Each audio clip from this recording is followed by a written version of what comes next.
श्री राधा माधव भगवान की जय सियावर रामचंद्र भगवान की जय पवन सुत हनुमान की उमापति महादेव की जगत जननी जगत मैया की जय श्रीमद्भागवत महापुराण वेद व्यास भगवान श्री सुखदेव भगवान की धरणेश्वर महादेव की जय तुलसी महारानी की जय गंगा महारानी की जय यमुना महारानी की जय भक्ति महारानी की जय गैया मैया की जय भारत माता की जय श्री सुत सोनकादि ऋषियों की जय महाराजा परीक्षित जी महाराज की जय जय जय श्री श्री राधे श्याम।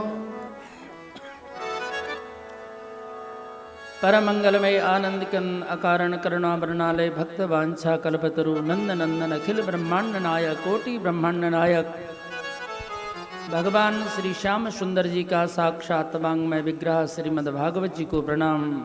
परम आराध्य आवाहित सर्वत्र भद्रमंडप देवताओं को प्रणाम। श्रीमद् भागवत सप्ताह ज्ञान यज्ञ में मुख्य भूमिका निभाने वाले आचार्य जी सभी विप्र मंडली को वंदन। संगीत मंडली के कार्यकर्तागण,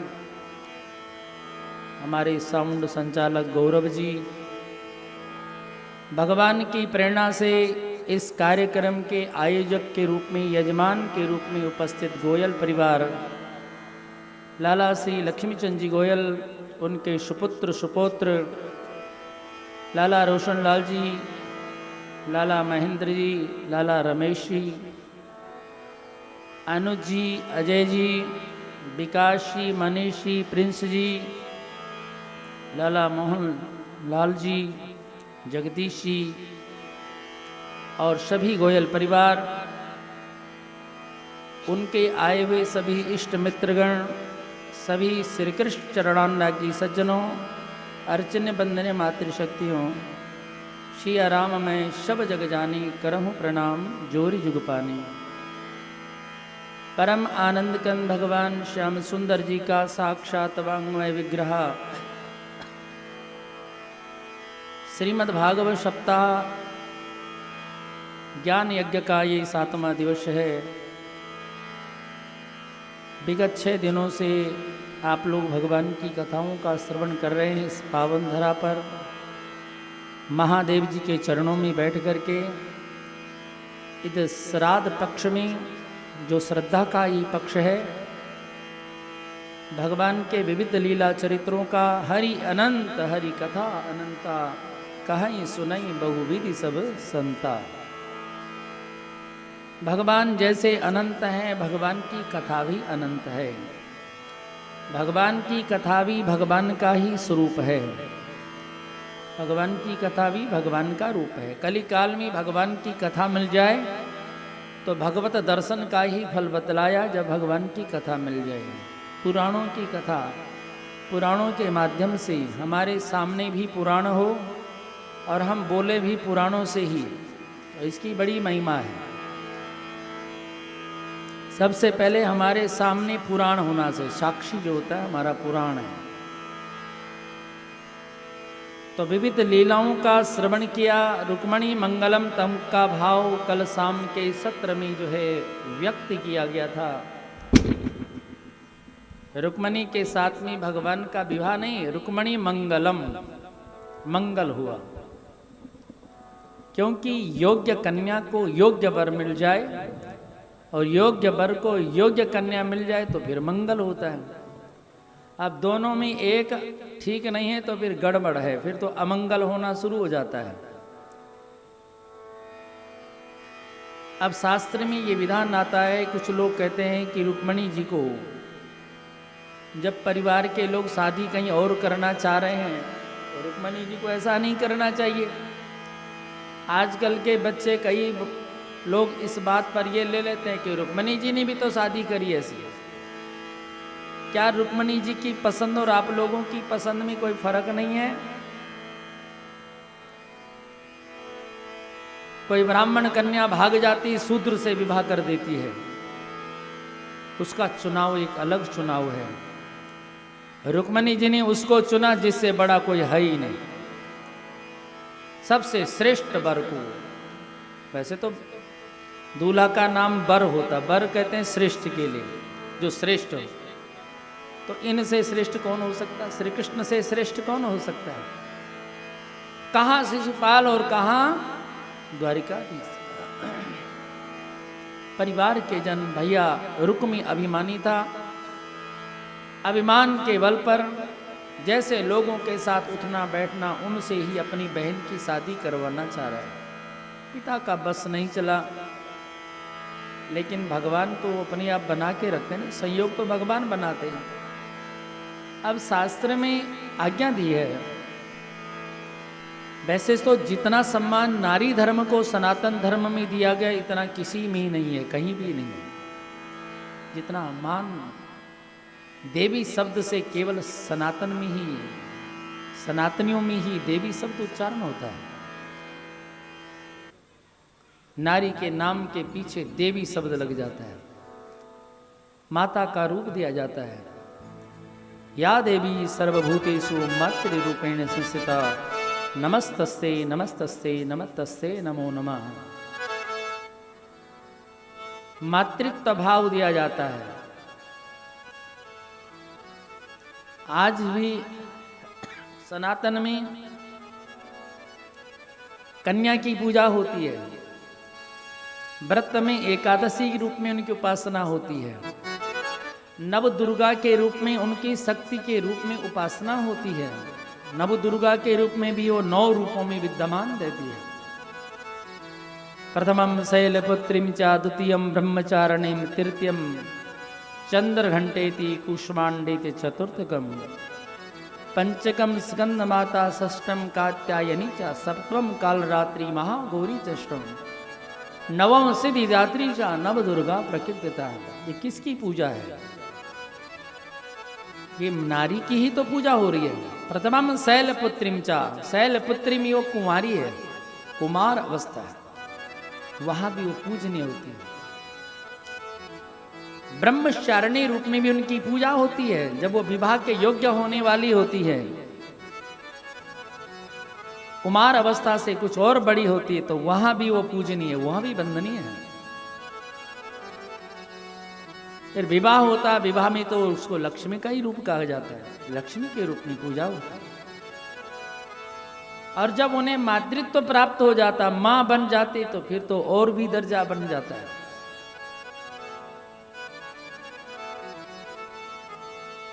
मातृत्व भाव से फिर जब वो पालन की, परिवार की व्यवस्था देखती है, संचालक देखती है, सारे घर की व्यवस्था माता ही तो देखती है, और कौन देखती है? सबकी व्यवस्था देखती है, वहां भी वो पूजनीय हो जाती है। जब वो वृद्ध अवस्था में जाती है तब वो रिद्धि सिद्धि देने वाली हो जाती है, आशीर्वाद देने वाली हो जाती है। जिसको जो आशीर्वाद दे दी उसको फलीभूत हो जाता है, वहां भी वो वंदनीय है। सब रूप नवदा भक्ति है, नारी की उपासना। नवरात्रि के रूप में तो उपासना है ही। विवाह के समय भी सप्तपदी होती है, 7 वचन होते हैं। कन्यादान जब हो जाए उसके बाद सप्तपदी होती है। सप्तपदी में भी अधिकार वहां दिया गया है, कन्या को अधिकार दिया गया है। केवल मधु पर के खाने से ही नहीं, केवल घर की शोभा बढ़ाने से नहीं, केवल कन्यादान करने से नहीं। बर कहता मेरे वाम भाग में बैठो, तुम्हारा कन्यादान कर दिया तुम्हारे कुटुंबियों ने, परिवार जनों ने, अब तुम मेरी अर्धांगिनी हो। कन्या ने कहा शास्त्र ने मुझे अधिकार दिया है, मेरे 7 शर्तें हैं, अगर आप उनको मानते हैं तो मैं वाम भाग में बैठूंगी, नहीं तो अभी मैं नारी नहीं हूं, अभी मैं कुंवारी ही हूं। कन्यादान होने के बाद भी नारी की संज्ञा तब तक नहीं दी गई। कितना अधिकार कन्या को दिया गया। कन्या अधिकार रखती है। बोलो कितना अधिकार नारी को दिया गया, कितनी पावर दी गई है। उसके बाद भी जो भी यज्ञ करना है आज के बाद हमारी आज्ञा के बिना नहीं होगा, हमारे बिना संपन्न नहीं हो सकता हो। इसलिए पूजन में जब बैठते हैं तो सपत्नीक बैठते हैं। कोई दान करना हो, अपनी मर्जी से व्यक्ति दान करे विवाह के बाद, उसका दान को ज्यादा महत्व नहीं दिया गया। उसने अपनी प्रतिज्ञा पूरी नहीं करी अगर दान के विषय में नारी से कोई सलाह मशुरा नहीं किया है। यदि दानम कुरिया, दान करें तो उसमें भी मेरी सम्मति हो। 7 शर्तें रखी जाती है और यहाँ पर भी शास्त्र में बात आती है रुक्मिणी जी के लिए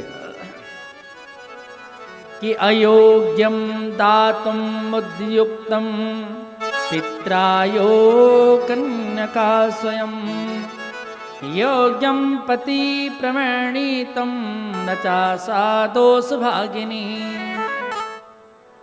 जो कन्या के पारिवारिक जन, कुटुंबी जन अयोग्य पति को कन्या दे रहे हैं जो अयोग्य है, क्योंकि जिसको दे दिया तो फिर तो उसको पति मानना पड़ेगा, और पति मान करके फिर वो कैसा भी है, फिर अंध बधिर क्रोधी अति दीना, ऐसे पतिकर की अपमाना नारी पाऊ जमपुर दुख नाना। फिर तो जब शादी हो गए तो तब तो जैसा भी मिल गया फिर तो वह पति ही मानना पड़ेगा, उपासना करनी पड़ेगी। इसलिए पहले चुनाव के समय ही बताया गया कि चुनाव के समय सावधान रहे अगर कन्या के लिए योग्य वर। तो रुक्मिणी जी ने कोई भी गलत नहीं किया है, उन्होंने अपने लिए सुयोग्य वर ढूंढा जिसका समर्थन उनके पिता भी पहले से ही करते थे। उनके अन्य भाई लोग भी यही चाहते थे कि हमारी बहन की शादी द्वारिकाधीश के साथ में हो। रुक्मिणी के साथ में भगवान का पहला विवाह हुआ। इन रुक्मिणी के घर में ही जो पुत्र उत्पन्न हुए वो भी भगवान शंकर के द्वारा जब कामदेव भस्म किया गया, उसकी पत्नी भगवान शंकर की शरण में गई। भगवान भोलेनाथ ने कहा जब जदुवंश कृष्ण अवतारा कोई हरन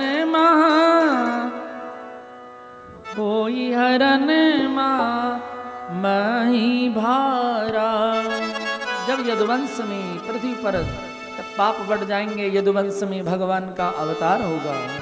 भगवान शंकर कहते हैं उस रति से, कामदेव की पत्नी से कृष्ण तनय हो वही पति तो रहा, श्री कृष्ण का बेटा ही तेरा पति होगा।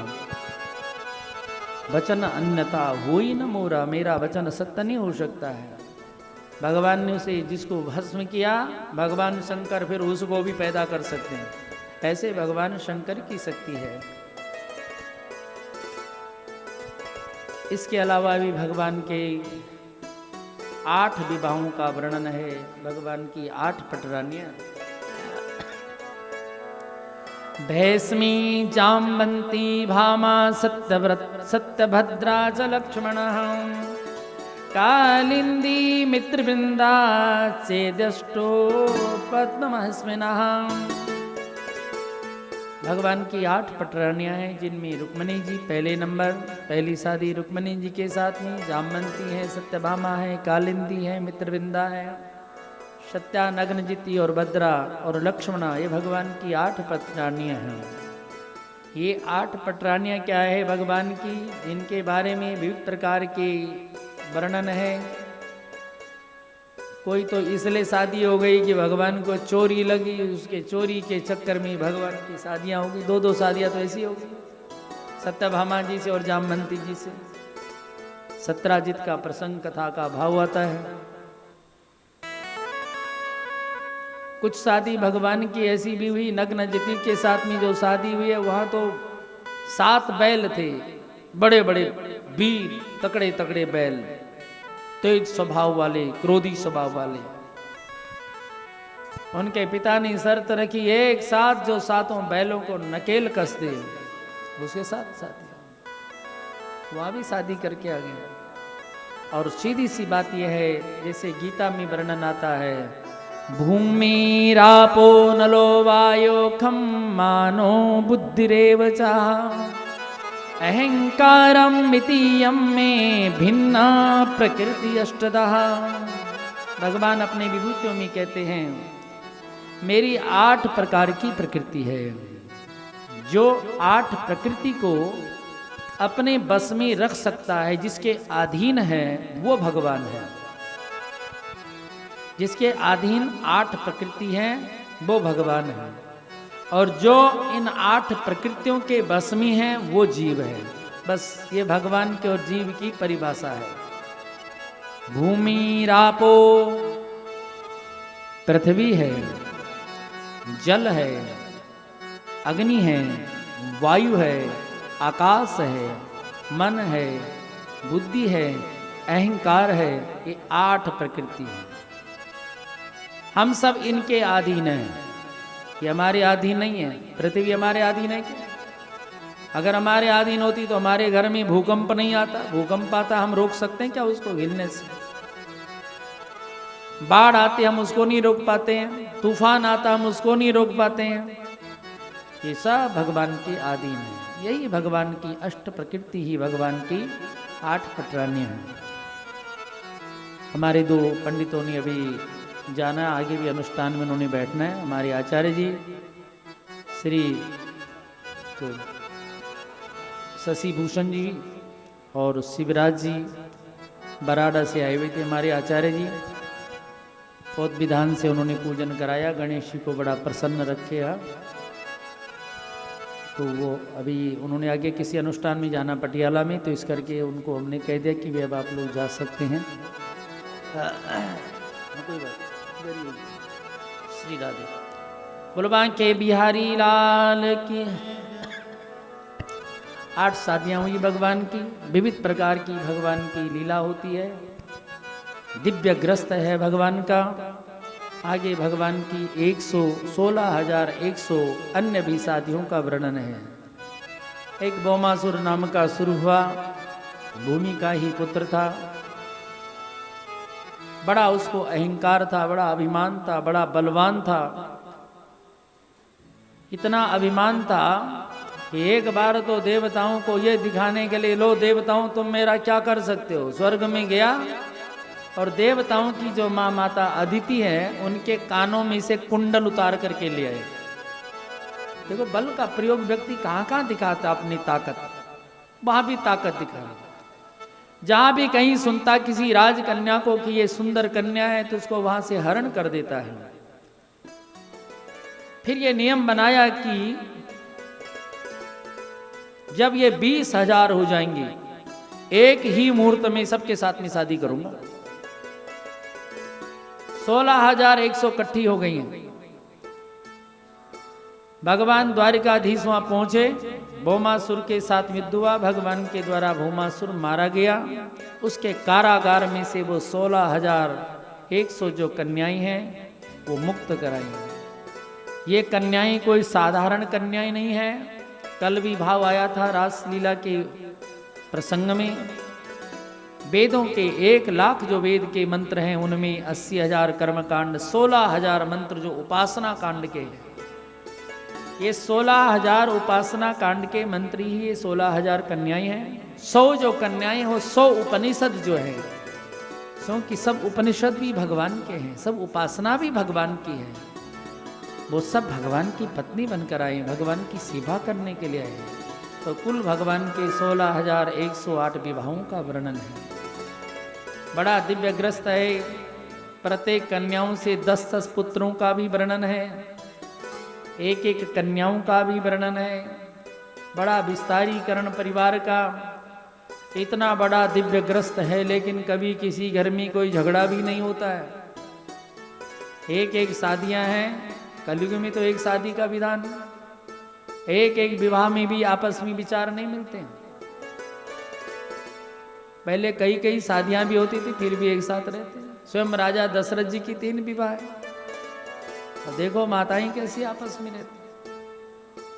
वो तो मंत्रा और सरस्वती के द्वारा ऐसा विधान था इसलिए बदलाव आया, नहीं तो वहां कोई वो नहीं था पहले। इससे पहले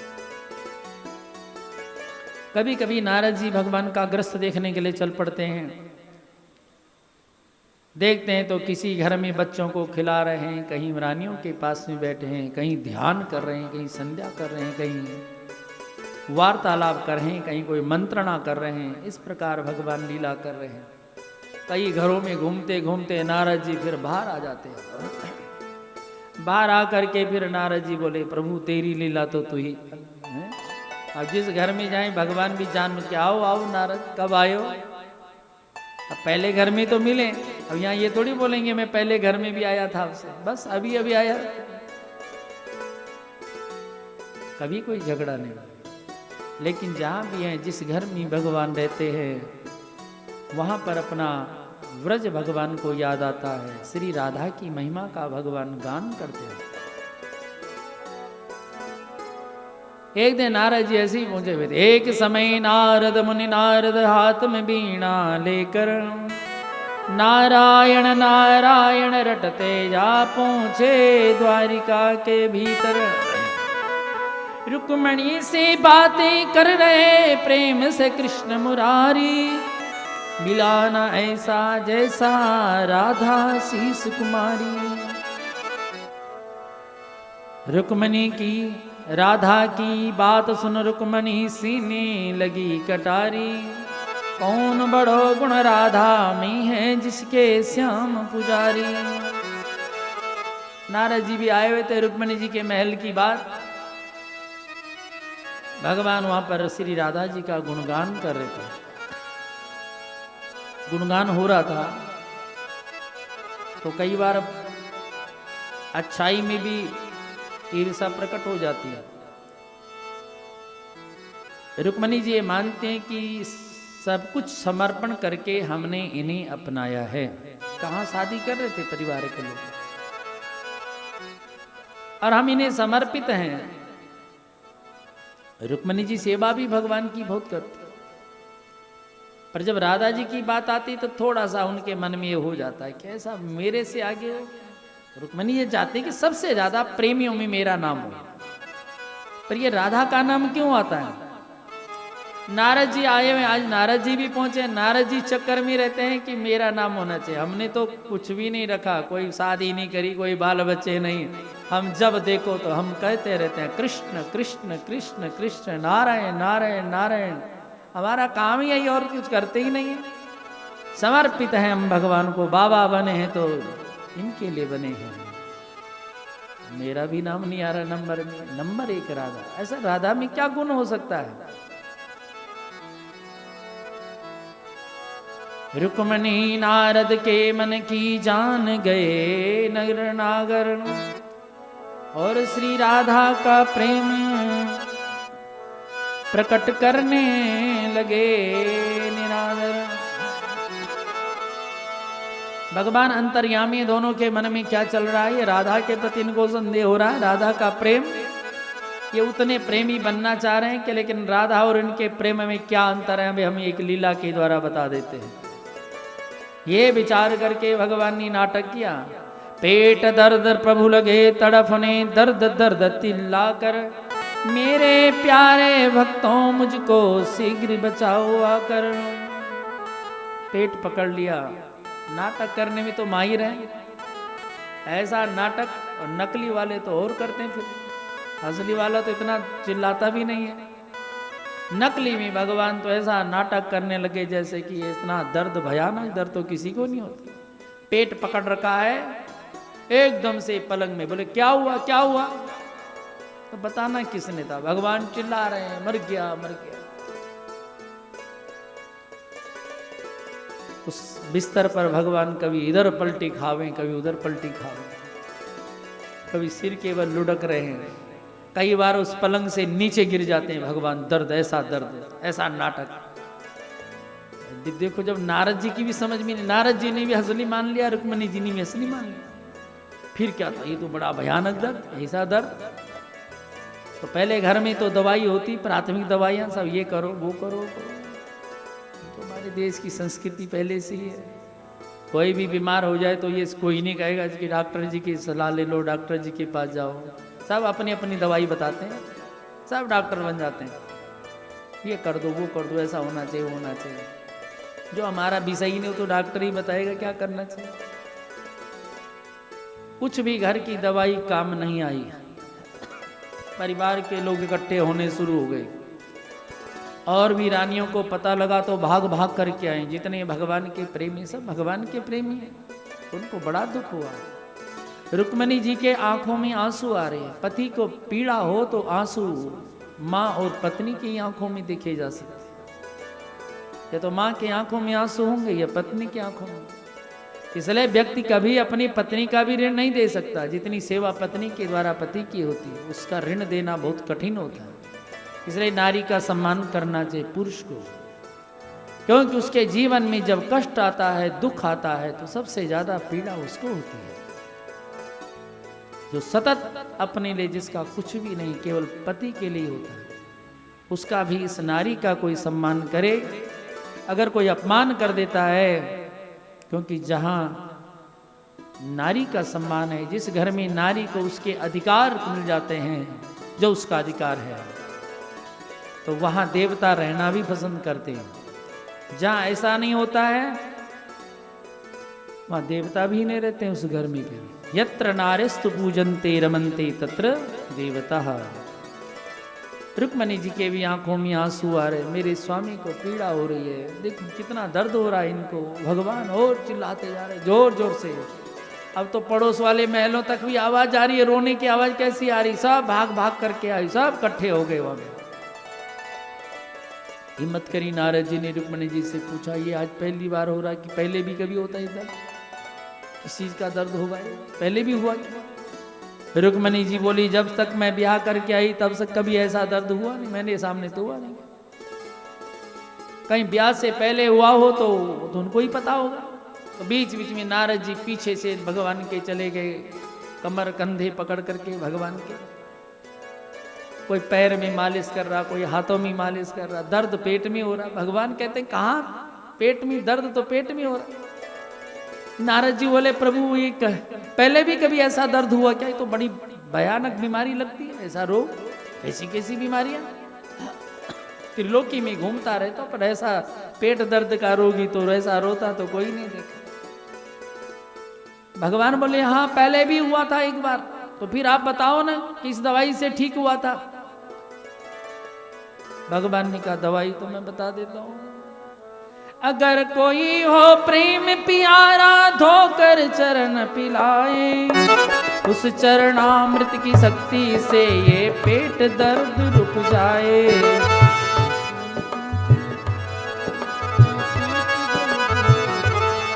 भगवान ने कहा, कोई प्यारा भक्त होना चाहिए मेरा, अब वो अपने चरणों को धोकर जल दे दे और वो मैं पी लूं, दर्द ठीक हो जाता है। पहले भी होता है, अब तभी ठीक होता है। फिर क्या था? नारद जी बोले, तो बड़ा नजदीक काम हो गया। रुक्मिणी जी, माता आप जल्दी से, ये कटोरी है और इसमें थोड़ा अपना चरण का जल धो करके दे दो जरा। रुक्मिणी जी बोली, नारद तुम्हारा दिमाग खराब हो रहा है क्या? तुम्हें पता भी है कि तुम क्या कर रहे हो? अपने स्वामी को और अपने चरण धो करके, इतना बड़ा पाप ये हमारे बस का नहीं है, ऐसा नहीं कर सकती हूं मैं नरक में जाना क्या?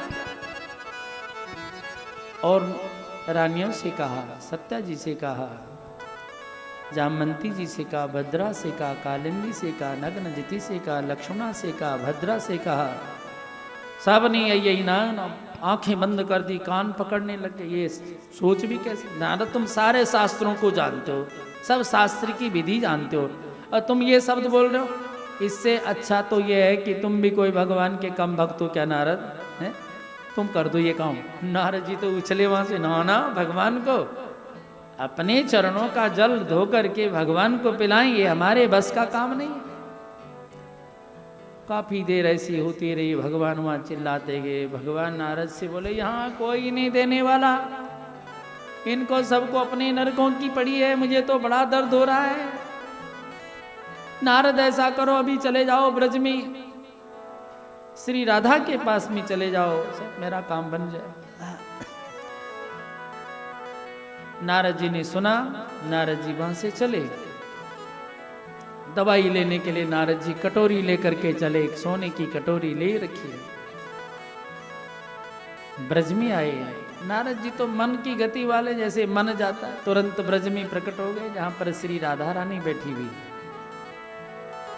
वहां केवल जाप चल रहा है, कृष्ण हे कृष्ण हे कृष्ण कृष्ण कृष्ण हे कृष्ण हे कृष्ण है कृष्ण कृष्ण कृष्ण है कृष्ण हे कृष्ण कृष्ण कृष्ण कृष्ण हे कृष्ण है कृष्ण है कृष्ण कृष्ण कृष्ण है।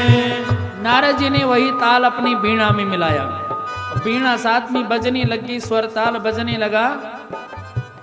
थोड़ी सी आंखें खोली तो सामने नारद।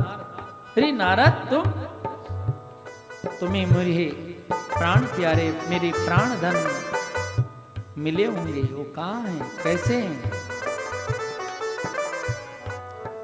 नारद जी बोले, वही बताने आ रहा हूं, उनके समाचार क्या है? नारद जी कहते हैं, अभी अभी मैं द्वारिका से आया हूं और कृष्ण के पेट में दर्द हुआ है, ये संदेशा लाया हूं। आज उनकी तबीयत ठीक नहीं है, पेट दर्द हो रहा है, बहुत पेट दर्द हो रहा है, कोई औषधि वगैरह नहीं है। बोले दवाई लेने ही आया हूं, कोई प्रेम प्यारा भक्त हो चरणादुक दे दे तो काम चल जाएगा। राधा जी बोली, लाओ लाओ जल्दी। फटाफट से चरण धोया श्री जी ने, और वो जल नारद जी को दे दिया। नारद जी उस जल को लेकर चले, थोड़ा 2 कदम बढ़े, फिर मुड़े, फिर राधा जी से कहा, पिला देना ना, भगवान को पिलाना है, मैंने पिला दो। हाँ पिलाना ना, कोई दोस्त तो नहीं लगने वाला आपको, भगवान को पिलाना है। बोले कैसा दोस्त? कि नरक जाने का डर, भगवान को अपना चरणामृत दे रहे हैं, भगवान को पिला रहे हैं, भगवान का चरणोदक पिए, वो तो पुण्य है। अकाल मृत्यु हरणम जर सर्व व्याधि विनाशनम श्री कृष्ण चरणोदकम पीत्वा पुनर्जन्मम न विद्यते। कल परसों के भाव में आया था ना कि चरणामृत भी 9 प्रकार से तैयार होता है, और उस चरणामृत की कितनी महिमा है। राधा जी ने कहा, नरक की बात करते हो?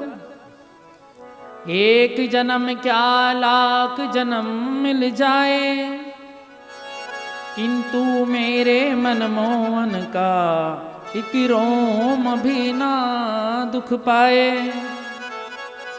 नारद क्या होगा, नरक जाना होगा ना, मुझे ही जाना है ना नरक, तो चले जाऊंगे। एक जन्म क्या 1000 जन्म चले जाएं, नरक स्वीकार है, लेकिन मेरे कृष्ण को कष्ट है, पीड़ा है, वो नहीं सहन हो सकता, उनको कष्ट नहीं होना चाहिए, उसके लिए हमें चाहे कितना कष्ट हो जाएगा। बस इतनी बात से नारद जी समझ गए, वो जो प्रशंसा होती है, यही फर्क है हम में और राधा जी में। हम अपने बारे पहले विचारते हैं, भगवान के बारे तो बाद में देखेंगे।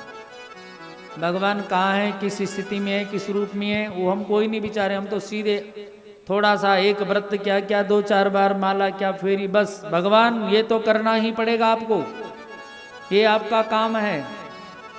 ये भक्ति थोड़ी है, भक्ति तो इसे कहते हैं जिसमें अपनी कोई कामना ही नहीं होती भक्ति। ऐसा भगवान का वापस आए, वो चरणामृत दिया, भगवान ने उसका मस्तक से लगाया, उसका पान क्या भगवान ने, और राधा जी का मान बढ़ाया। सब रानियां भी समझ गई, सभी ने श्री राधा जी की वंदना करी। राधा रानी की जय, महारानी की जय, राधा रानी की जय, महारानी की जय, राधा रानी की महारानी की जय, बोलो बरसाने वाली की जय जय जय, बोलो बरसाने वाली की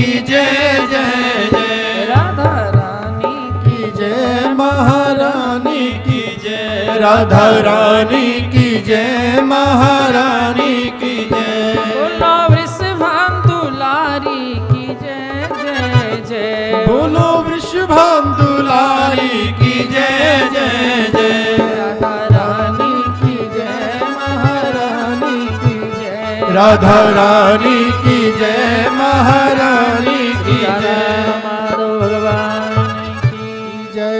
एक राजा था उस समय, पौंड्रक नाम का राजा। वो तो अपने आप ही वासुदेव बनता था कि असली वासुदेव तो मैं हूँ, असली नारायण का अवतार मैं हूँ। व्यक्ति देखो बनने के लिए नाटक भी, कपट भी व्यक्ति कहाँ तक करता है। ऐसा कपट करता है कि भगवान तक बन जाता अपने आप, मैं भगवान ही हूँ। कस्तूरी लगा करके सारे शरीर में अपना शरीर सांवला बना लेता था और सज धज करके रहता था रोज की मैं ही तो कृष्ण हूं, वासुदेव कृष्ण हूं। नकली गरुड़ बना रखा था, उसमें कोई यंत्र फिट कर रखा, थोड़ी दूर तक वो भी उड़ करके जाता था बैठ करके। बस भगवान पहुंच गए, असली और नकली का काम हो गया। भगवान के द्वारा उसका वध हुआ, लेकिन उसे भगवान की प्राप्ति हुई, क्योंकि वो हर समय भगवान बनने के चक्कर में भगवान का चिंतन करता था। अब मुकुट मुझे कैसा रखना है, बाजूबंद कैसे बांधनी है, कृष्ण के ऐसे बांधे होते हैं, ऐसा मुकुट रखा होता है, ऐसे कपड़े पहनते हैं कृष्ण, हमेशा वो चिंतन करता था और वैसा बन जाता था। इसलिए उसको भी सदगति प्राप्त होगी। श्री सुखदेव भगवान राजा परीक्षित से कहते हैं, भगवान की आगे लीला हुई, शिशुपाल भगवान ने आगे जरासंध का वध करवाया, पांडवों के द्वारा यज्ञ कराया। उस यज्ञ में धन के निमित्त से केवल एक राजा कंट्रोल में नहीं आ रहा था, भीम अर्जुन को लेकर भगवान ब्राह्मण बन करके गए। पहले कथा आई है कि जब से ब्राह्मणों के द्वारा उसे अनुष्ठान में विजय प्राप्त हुई, नकली ही सही वो असली मानता था, तब से ब्राह्मणों का बड़ा सम्मान करता था। भगवान ब्राह्मण बन कर गए, बोले हमें कुछ मांगेंगे लेकिन संकल्प करो। बोले ब्राह्मण के लिए तो मैं सब कुछ दे सकता हूँ, एक बार मांग के तो देखो। तो तीनों का हम के हम राजन, हम आपसे लड़ाई चाहते हैं, युद्ध चाहते हैं। तब जरासंध को पता लग गया तो साधारण ब्राह्मण तो नहीं है, कौन हो तुम, सही सही बताओ, युद्ध तो मैं करूंगा पर बताओ। तो भगवान बोले मैं द्वारिकाधीश। बोले तुम तो मेरे साथ लड़ाई में से भागे हुए हो, इसलिए मैं तुम्हारे साथ लड़ाई नहीं करूंगा। क्योंकि वो जानता बड़ी मुश्किल में एक बार नंबर लगा, 17 बार पहले पीटा इसने, एक बार जो है दाव लग गया, उस समय भाग गया था। अब फिर पीट देगा तो फिर वो कर कराया खराब हो जाएगा, तो पहले मना, अपने आप ही मना कर रहा, तेरे साथ तो मैं लड़ाई करने वाला, तू तो रण छोड़ है। अर्जुन के लेगा तू वीर नहीं है, तो योद्धा तो है, धनुषधर है, लेकिन यहाँ तो वीरों का काम है। हाँ भीम के साथ चल जाएगा, भीम का काम लिया तो भीम तो थोड़ा और चौड़ा हो गया। देखो इन दोनों में मेरे को से भगवान जानते हैं, थोड़ी देर में पता लग जाएगा। उसी के घर में रहते हैं, खाते भी वही हैं, रात को खूब सेवा भी होती है और दिन में लड़ाई होती है। और लड़ाई होते होते भीमसेन की तो हड्डी हड्डियों में दर्द होने लगा। रात को भगवान से बोला मैं छोड़ के भाग जाऊंगा। पता नहीं भगवान ने किस चीज का बनाया इसको, है किस चीज का शरीर बनाया इसको, मेरी तो हड्डियों में दर्द हो रहा है। उसकी गदा जब लगती है, भगवान बोले उस दिन तो खूब चौड़ा हो रहा था, है जब तुम्हारा चुनाव हुआ। अब ऐसा करना, लड़ाई में हमारी तरफ भी ध्यान रखना। लड़ते लड़ते भगवान इशारा कर देते हैं, तो भगवान ने एक घास का तिनका लिया, उसको चीर करके दिखाया, क्योंकि वो दो से जुड़े हुए थे, जरा नाम की राक्षस ने जोड़ा हुआ था। जरासंध का वध कराया भगवान ने। राजा परीक्षित बोले प्रभु भगवान की और भी कोई अच्छी कथा जो अच्छी कथा हो, भगवान की भक्ति से संबंधित कथा हो। श्री सुखदेव जी बोले कृष्णस्यासीद सखा कश्चित् ब्राह्मणो ब्रह्मवित्तमा विरक्ता इंद्रियार्थेषु प्रशांतात्मा जितेंद्रिया। श्री सुदामा जी की कथा सुनाई। भगवान के एक मित्र हैं, सुदामा उनका नाम है।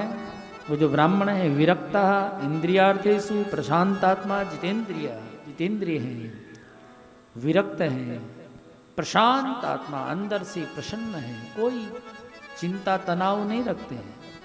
भगवान के भजन की बड़ी महिमा है। जितनी सहन शक्ति भगवान के भक्ति करने वालों की होती उतनी दूसरे की नहीं होती। कमजोर व्यक्ति की सहन शक्ति कम हो जाती है, भगवान का भजन करने वाले के अंदर भगवान की शक्ति ज्यादा होती है। दुख सहने की शक्ति भी भगवान के भक्त में ज्यादा होती है।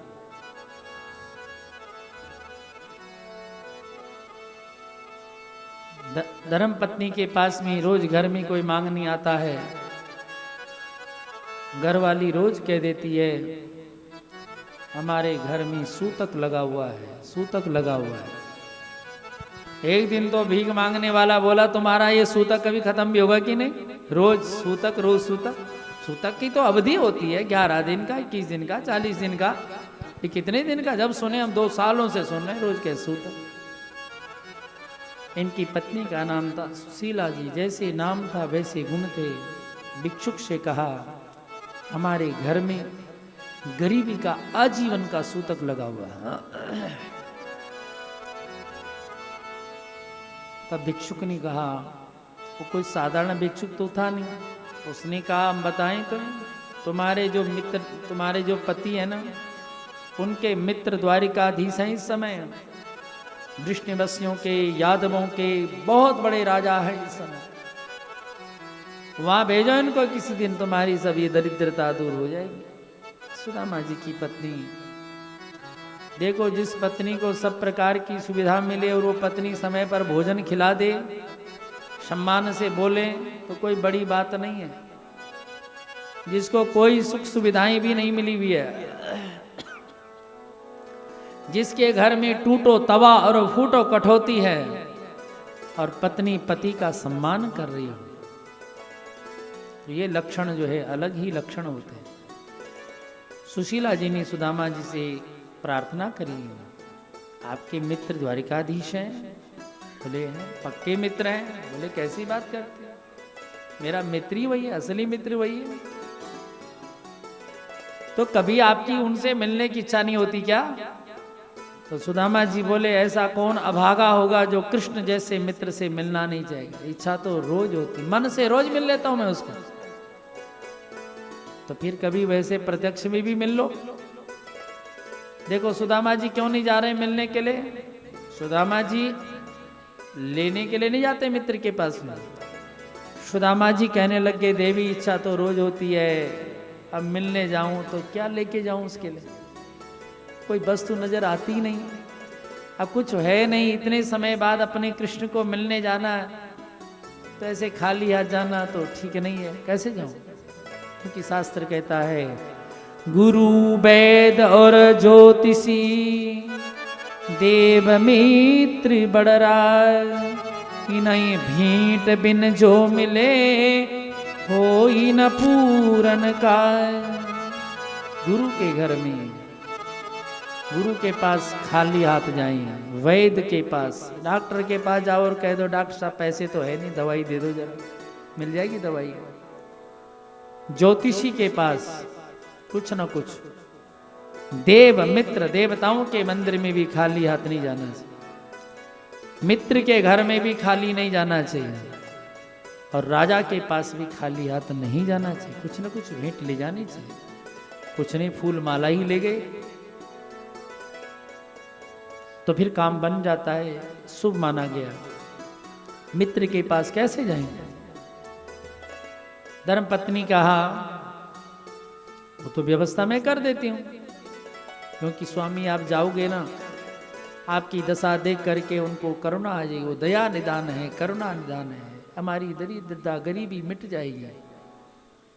सुदामा जी बोले अच्छा तू या बात के लिए भेज रही मेरे को वहां लेने के लिए, वो भी कृष्ण से, अपने मित्र से। मेरा उससे इतना बड़ा प्रेम, इतना प्रेम मुझसे, और उससे मैं मांगू? उसको तो देना होता है, उससे मांगना थोड़ी होता है। फिर तो मैं बिल्कुल भी न जाऊं। अब सुदामा जी की पत्नी ने, सुशीला जी ने विचार किया, बड़ी मुश्किल में तो तैयार हुए बाबा है। और फिर बोले नहीं स्वामी, बार बार 2-4 दिन के बाद यही बात आगे रखी, केवल लेने के लिए थोड़ी जाना होता है, आप दर्शन भी तो कर लोगे। तब सुदामा जी के मन में आया कि मेरी धर्म पत्नी है, ये बार बार आग्रह कर रही है, मेरी हर आज्ञा को मान ली है, तो इसकी इच्छा है मैं कृष्ण से मिलूं, तो वो बात भी माननी चाहिए। ऐसी पत्नी तो भगवान सबको प्रदान करे जो कृष्ण की तरफ भेज रही है। सुदामा जी ने विचार कर दिया, स एवं भार्यया विप्रो बहुसा प्रार्थितो मृदु अयम ही परमो लाभा उत्तम श्लोक दर्शनः। सुदामा जी बोले अब बात ठीक है, हमें तो परम लाभ हो जाएगा ना, क्योंकि सबसे बड़ा लाभ तो कृष्ण दर्शन है। कृष्ण दर्शन का जो लाभ मिल जाएगा, इससे बड़ी और क्या बात हो सकती है। सुदामा जी ने कहा कि लाओ क्या लेके जाएं अपने मित्र के लिए। तैयार हो गए। या चित्वा चतुरो मुष्टिन विप्राना पृथुक तंडुलान। तो सुदामा जी की पत्नी ने बड़ी बुद्धि से काम किया है। एक घर में गई चावल मांगने के लिए, कभी मांगते थे नहीं, बिन मांगे मोती मिले और मांगे मिले न भीख। पड़ोसन ने कहा बहन एक मुट्ठी क्या, एक 2-4 किलो ले लो, कोई बात नहीं, आप कभी तो मांगते तो है नहीं कभी। बोले नहीं नहीं, केवल एक मुट्ठी लेनी बहन आपसे। ऐसे मैंने 2-3 जगह और जगह से भी लेनी है। फिर 2-3 घरों में गई, इसलिए कि एक घर के चावल भेजूंगी तो फिर दिक्कत होगी, 3-4 जगह के भेजूंगी तो पढ़ लेंगे, वो द्वारिकाधीश हैं, वो समझ जाएंगे कि मांगे हुए चावल है, कोई छोटा है, कोई बड़ा है, कोई टूटा हुआ है, तो मांगे हुए चावल है, एक ब्रांड के चावल नहीं है। ऐसा करके कोई घर में नया कपड़ा भी नहीं, एक ही साड़ी पहनती थी, वो भी कई जगह से फटी, उसी में से एक चिथड़ा तोड़ा, उसी में बांधी पोटली सुदामा जी को दे दी। अब सुदामा जी उसको कहाँ रखें? सुदामा जी ने उस पोटली में से ही उसके चिथड़े निकाले और अपने कंधे के पास में यहाँ पर सुदामा जी ने वो पोटली दाब दी। और सुदामा जी वहां से चलते हैं द्वारिका जी के लिए। जैसे सुदामा जी चले, मन में यही विचार हो रहा है कि मैं अपने कृष्ण को मिलूंगा, मैं अपने कृष्ण को मिलूंगा। ये विचार करते हुए सुदामा जी जा रहे हैं। तो एक भजन के भाव के द्वारा चलते हैं। चले श्याम सुंदर से मिलने सुदामा, चले श्याम सुंदर से मिलने सुदामा, चले श्याम सुंदर से मिलने सुदामा, चले श्याम सुंदर से मिलने सुदामा। गाते जाते मग में हरे कृष्ण रामा, गाते जाते मग में हरे कृष्ण रामा। चले श्याम सुंदर से मिलने सुदामा, चले श्याम सुंदर से मिलने सुदामा। मांग जांच के चावल ले आई, मांग जांच के चावल ले आई, फटे चीर पर गांठ लगाई, फटे चीर पर गांठ लगाई। ले जाओ पति जाओ द्वारिका के धामा, ले जाओ पति जाओ द्वारिका के धामा। चले श्याम सुंदर से सुदामा, चले श्याम सुंदर से मिलने सुदामा। लोटा व डोरी कंधे पे लटकाई, लोटा व डोरी कंधे पे लटकाई। चावल की पोटली बगल में दबाई, चावल की पोटली बगल में दबाई। धीरे धीरे चल दिए प्रभु जी के धामा, धीरे धीरे चल दिए प्रभु जी के धामा। चले श्याम सुंदर से मिलने सुदामा, चले श्याम सुंदर से मिलने सुदामा। सुदामा जी विचार करते हुए जा रहे हैं सुदामा जी, रास्ते में जब गए तो जाना कहीं और था, कृष्ण का ध्यान, कृष्ण का चिंतन था, कहीं और पहुंच गए। एक नदी आई, केवट था, उससे आग्रह किया, भैया पार ले जाओ। बोले आ जाओ पंडित। बैठे सुदामा जी, जैसे बैठने लगे बोले कुछ है पल्ले की नहीं, किराया वगैरह कुछ। सुदामा जी बोले भैया किराया तो है। उतरने लग गए तो केवट ने कहा कोई बात नहीं पंडित जी, आप जैसे ब्राह्मणों से हम किराया नहीं लेते, आप बैठो, मैं तो वैसे पूछ रहा था। नाव में बिठा करके केवट पूछता है, टकटकी लगाकर सुदामा जी से बोले पंडित जी किधर को चले? बोले द्वारिका जा रहे हैं। द्वारका में कोई रिश्तेदारी है, कोई जानकारी है? बोले हाँ मेरे मित्र है ना वहाँ के, जो राजा हैं द्वारिका के, वो मेरे मित्र हैं, बचपन के यार हैं। केवट हंसने लगा, बोले बड़े लोगों को सब बताते, हमारा जानकार, हमारा रिश्तेदार है, सब लगा लेते हैं, कहीं से निकाल लेते हैं जानकारी। सुदामा जी बोले तुझे विश्वास नहीं हो रहा? वो ऐसा राजा है, वो मेरे जैसे ही उसके मित्र हुआ करते हैं ज्यादातर। ठीक है पंडित, अच्छी बात। उस तरफ जा करके उतारे। सुदामा जी बोले भैया एक बात और बताओ, वहां जाने में अभी कितना टाइम लग सकता है? कितनी दूर है यहाँ से द्वारिका? बोले जैसे आप चल रहे हैं जिस चाल से 15-20 दिन लग जाएंगे, आपको पहुंच जाएंगे द्वारिका। 15-20 दिन? सुदामा जी तो वहीं पर बैठ गए। बोले जिसको जरूरत होगी वहीं मिलने आएगा, हम तो आगे चलने से इतनी तो शरीर में सामर्थ्य भी नहीं है। जैसे सुदामा जी लेटे, भगवान ने व्यवस्था कर दी, सुदामा जी को गरुड़ जी वहां से ले गए द्वारिका। द्वारिका में जब नींद खुली सुदामा जी की तो देख चहल पहल नगरी में। किसी को पूछा भैया कौन सी नगरी? बोले द्वारिका जी। द्वारिका जी? केवट कह रहा था इतने दिन लगेंगे, और ये तो पता भी लगे इतनी जल्दी द्वारिका, इतनी नजदीक। मैं पहले क्यों नहीं आया? यहाँ तो मैं रोज भी आ सकता हूँ, इतनी दूर तो। भैया एक और कृपा कर दो। बोले क्या? तो कृष्ण का जो घर है वो कहाँ पर है, मुझे बता दो। वो हंसने लगा, बोले पंडित जी आप पंडित जी होकर के कैसी बात कर रहे हैं? कृष्ण का घर कैसे बोल रहे हैं आप? उनका नाम ऐसे यहाँ पर नहीं लिया जाता है। राज शिरोमणि राजाधिराज चक्रवर्ती सम्राट श्री श्री कृष्णचंद्र जी महाराज, ऐसे ढंग से उनका नाम यहाँ लिया जाता है। और आप कह रहे कृष्ण का घर का? पंडित जी जितने घर आपको सामने दिख रहे हैं सब कृष्ण के ही घर हैं। अरे भैया क्यों मजाक कर रहा है? कृष्ण के घर, मुझे एक घर बता, वास्तविक जो घर है वो बता। बोले मजाक नहीं, मैं सत्य कह रहा हूँ, जितने महल हैं सब भगवान के ही, उनके ही हैं सब। सुदामा जी बोले अभी भी मजाक कर रहा। अच्छा सुदामा जी बोले ये सामने वाला उनका है? बोले हाँ ये भी उन्हीं का, रुक्मिणी जी का महल था। सुदामा जी गए द्वार पर, द्वारपालों से निवेदन किया। द्वारपालों ने सुना, भगवान के जो द्वारपाल हैं, जब से जय और विजय को सनकादिक मुनियों ने श्राप दिया ना, तब से द्वारपाल सीधे हो गए, द्वारपाल भयभीत हो गए। तब से तो किसी साधु ब्राह्मण को देखते हैं बड़ा सम्मान करते हैं, आओ आओ। अब कहीं तो भजन बने हुए, कहीं सुदामा जी को द्वार पर वाले नहीं जा सकता है, अंदर नहीं जा सकता, कैसे नहीं जा सकता, कहीं ऐसा लिखा हुआ क्या?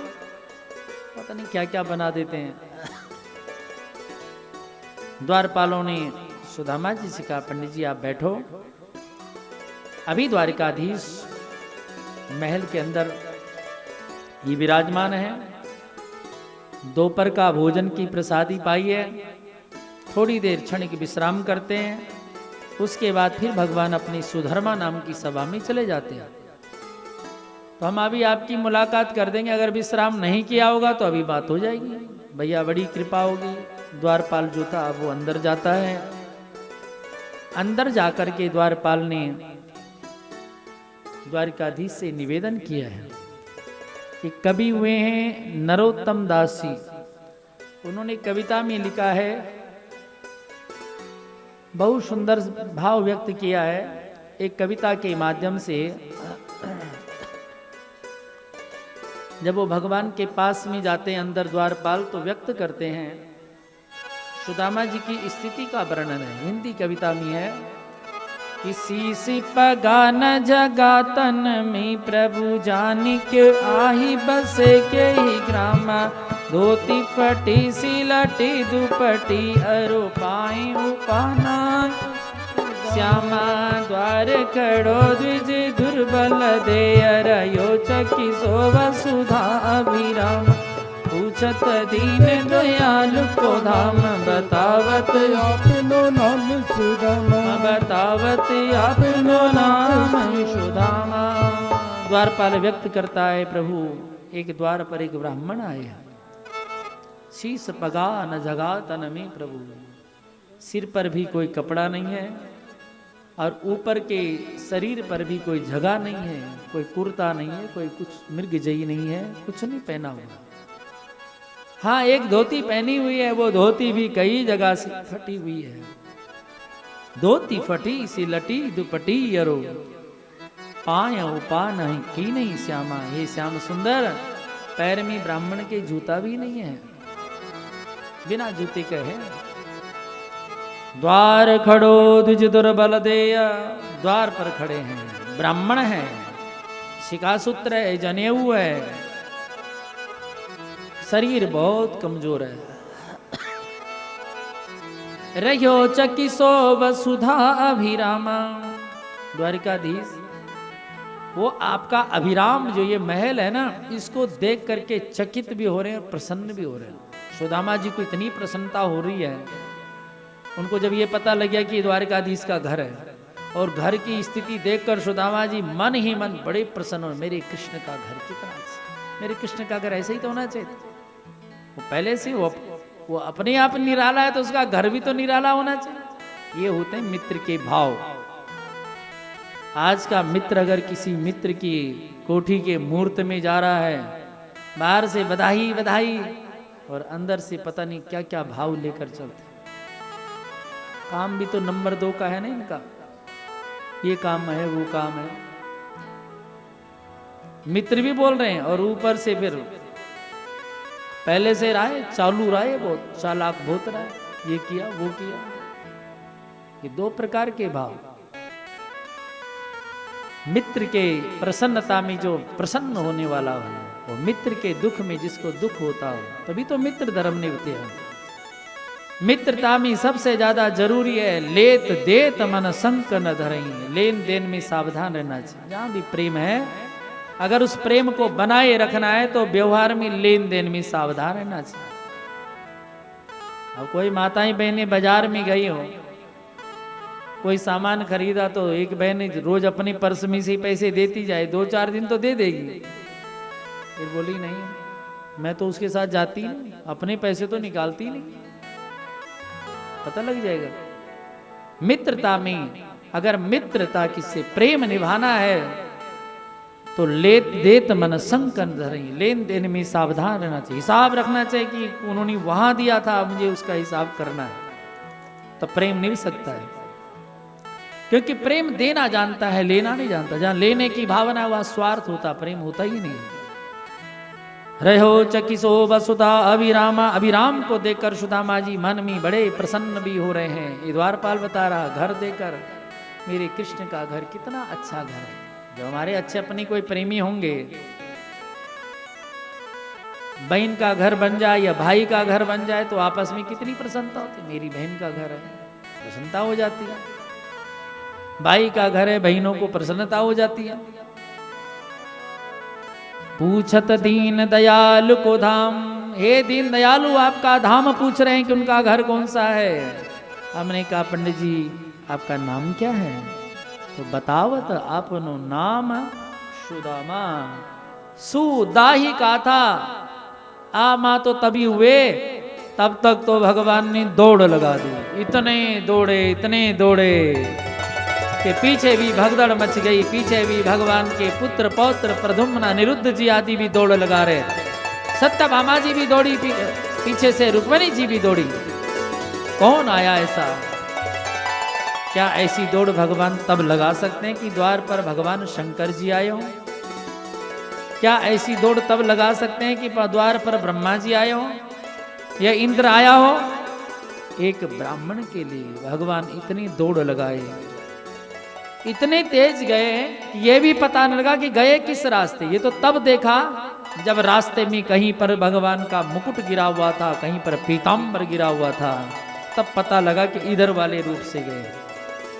सीधे आगे सुदामा जी को पकड़ दिया भगवान ने, अपने हृदय से लगा दिया, और हृदय से लगा करके जब मिल रहे थे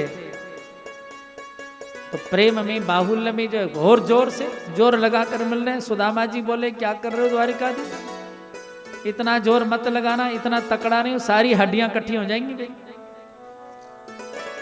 भगवान ऐसे बार बार सुदामा जी के मुख से और चरणों की तरफ देखा, और जब अपने मित्र की ये स्थिति देखी भगवान ने, भगवान करुणा निधान है। देखी सुदामा की दीन दशा, करुणा करी के करुणा निधि रोए। देखी सुदामा की दीन दशा, करुणा करी के करुणा निधि रोए। पानी पर हाथ को हाथ छुयो न, नैनन के जल सो पग धोए। पानी पर हाथ को हाथ छुओ नहीं, नैनन के जल सो पग धोए। कैसी करुणा करते हैं, कैसी करुणा करते हैं। भरी उनकी आंखों में है कितनी करुणा, भरी उनकी आंखों में है कितनी करुणा। जाकर सुदामा विप्र से पूछो, भरी उनकी आंखों में है कितनी करुणा। जाकर सुदामा विप्र से पूछो। सुदामा जी बता सकते हैं कितनी करुणा करता है। ऐसे आंसू बहा दिए मित्र तुम्हारी। भगवान के मन में चल रहा है कि हम यहाँ इतने सुख सुविधाओं में रहते, और मेरा मित्र, ऐसे मित्र को भी धिक्कार है। मित्र भी बने, मित्र भी माने, और मित्र परेशानी झेले और अपने आप सुख सुविधा झेले। मित्र के सामने अपने आप बड़ा आदमी बन जाए, ऐसे ही मित्र का काम थोड़ी होता है। मित्र धर्म कितना बड़ा होता है। भगवान ने देखा सुदामा को, देखते देखते इतने आंसू, मेरे मित्र की ये दशा, ऐसी स्थिति, इतने आंसू बहा दिए। सुदामा के चरणों की तरफ देख रहे, हाथ लगाए चरणों पर, ऊपर से आंसू टप टप होने लग गए, धाराएं बहने लग गए। पानी की तो जरूरत ही नहीं पड़ी, आंसू से ही पैर धो लिए गए। करुणा निधान भगवान की जय। ऐसी करुणा भगवान करते हैं। उठाया, हृदय से लगाते हैं, हाथ पकड़ कर के सुदामा जी के हाथों को अपने हाथों में लेकर अंदर ले आए।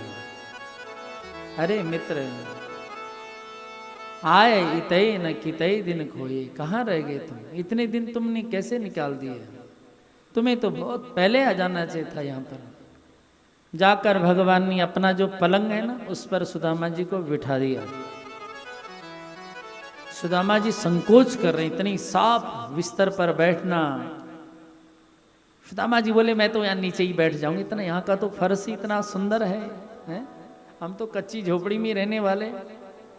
भगवान ने ऊपर बिठा दिया, अपने आप नीचे बैठ गए सुदामा के पास। बैठ करके भगवान सुदामा जी से वार्तालाप, उनके हाथों को अपने हाथ में भी ले रखा है। फिर एक हाथ से सुदामा जी के पैर के तलवे के नीचे हाथ घुमा रहे। घुमाते घुमाते भगवान के हाथ में कुछ चुभने लगा, तो तब भगवान ने देखा ये क्या, तो कई कांटे टूटे हुए थे। कांटे निकालने के लिए रुक्मिणी जी को इशारा किया। अभी रुक्मिणी जी कुछ ले आई, इससे पहले भगवान को लगा इतनी देर तक मेरा मित्र इस कष्ट को सहता रहे। अपनी दंतावली से सुदामा के पैरों के नीचे से और खींचने लग गए। सुदामा बोले ये कन्हैया क्या कर रहे हो द्वारिकाधीश से? तुम राजा हो यहाँ के, कोई देख रहा होगा क्या सोचेगा? ऐसी भगवान करुणा कर रहे हैं। भगवान बातें करने लग गए, इतने दिन कहाँ रहे, शादी शुदी हुई कि नहीं हुई? सुदामा जी बोले शादी भी हो गई है। भाभी जी कैसे स्वभाव की मिली, तुम तो सरल है, महात्मा है, पहले से तुम्हारे महात्मा के लक्षण थे हैं? बोले नारायण की बड़ी कृपा, द्वारिकाधीश जो धर्म पत्नी दी है वो भी बहुत अच्छी दी, बहुत सेवा भाव है। पत्नी ऐसी हो कि पति भगवान के सामने जाकर कहे भगवान, ऐसी पत्नी भगवान सबको दे।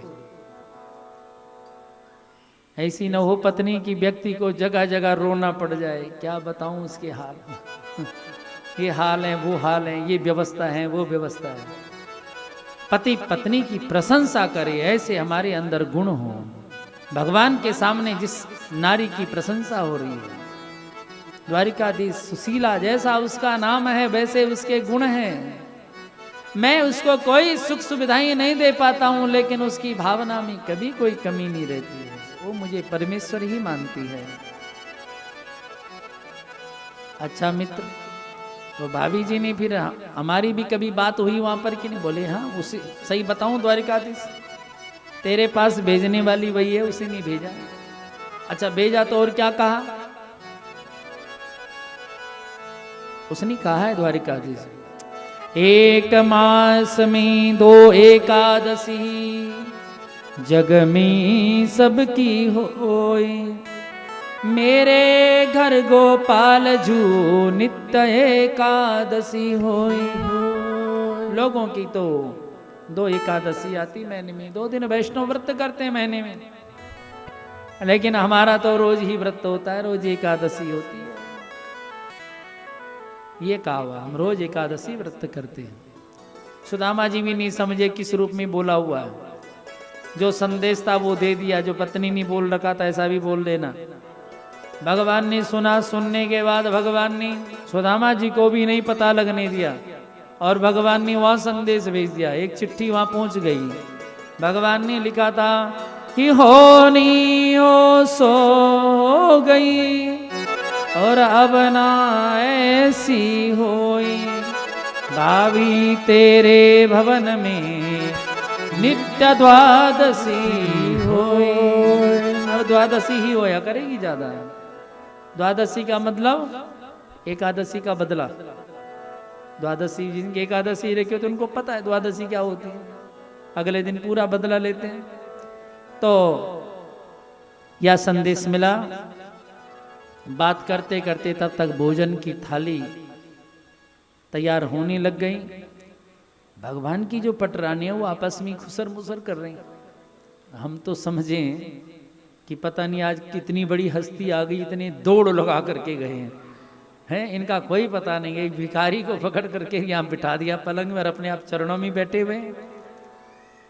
भगवान ने सोचा इनको ये पता नहीं कि कितना बड़ा तपस्वी है, कितना भजन करने वाला ब्राह्मण। ऐसे ब्राह्मण की हंसी नहीं, उनसे तो आशीर्वाद लिया जाता है। इसलिए भगवान उनको आशीर्वाद दिलाना चाहते। सुदामा जी बोले द्वारिकाधीश शादी विवाह हुई अभी के अभी, राजा के चक्कर राजनीति में लगा हुआ अभी? भगवान बोले शादी भी हो गई।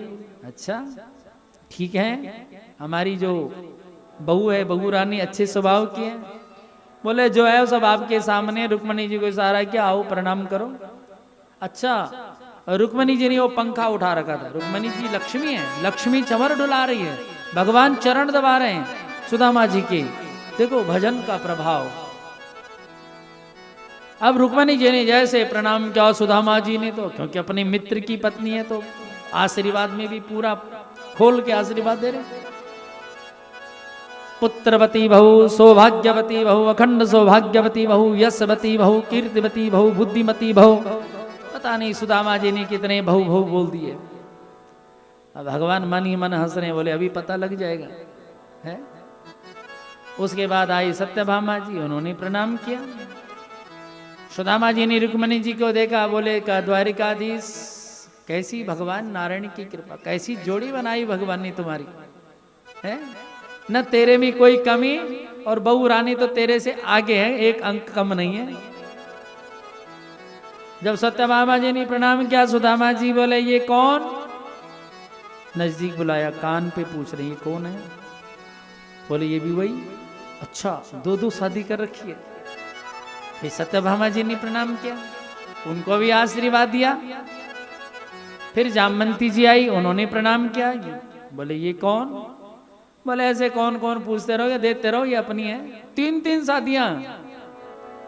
फिर उनको भी आशीर्वाद दिया, देते गए। 8वां पट रानियां आ गई। और आगे जब नंबर लगा, जब लाइन लगी तो कौन? फिर बुलाया, कान पे कहा, द्वारिकाधीश तू सच कह रहा है कि अड़ोसन पड़ोसन सब मोहल्ले वाले सब आए हैं क्या? बोले कोई अड़ोसन पड़ोसन नहीं है, सब अपनी है। अरे है कितनी? बोले आप आशीर्वाद देते रहो। देते गए सुदामा जी आशीर्वाद, देते गए सुदामा जी आशीर्वाद। आखिर में सुदामा जी का जो मुंह था वो थक गया। अब आशीर्वाद कम होने लग गए। सीधा सौभाग्यवती बहु, सौभाग्यवती बहु, सौभाग्यवती बहु। लाइन जब पूरी नहीं, कितनी देर बोलते, फिर सुदामा जी बोले भव भव भव भव भव। फिर इतना ही चलता रहा, कुछ देर तो ऐसे ही चलता रहा। और आखिर में सुदामा जी तो अब उनकी जो बाजू थी वो थकने लग गई आशीर्वाद देते समय। द्वारिकाधीश को कहा, देखो द्वारिकाधीश मेरा ये वाला हाथ काम नहीं, इतनी ताकत नहीं है। तेरी लाइन को पता नहीं कहां से लाए थे।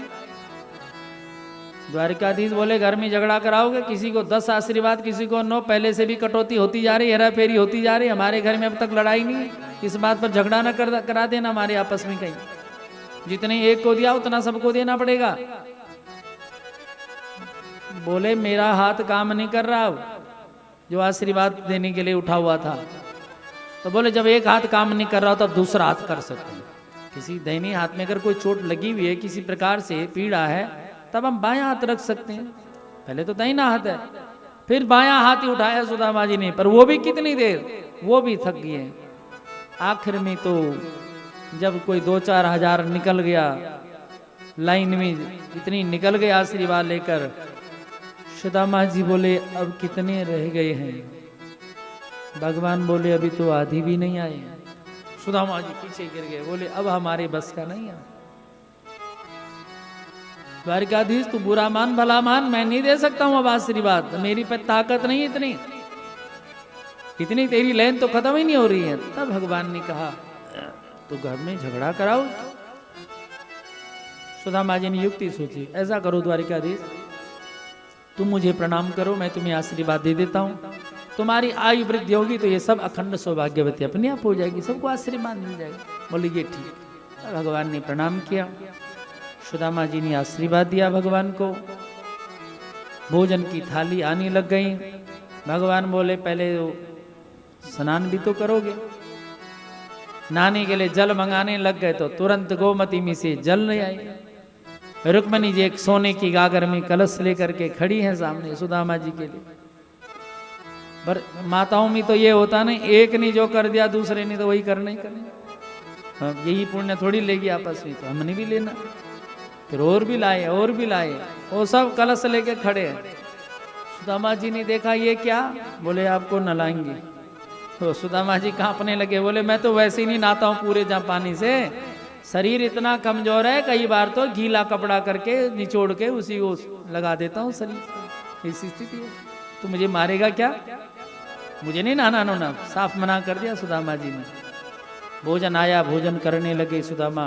भगवान का वैभव देख रहे हैं।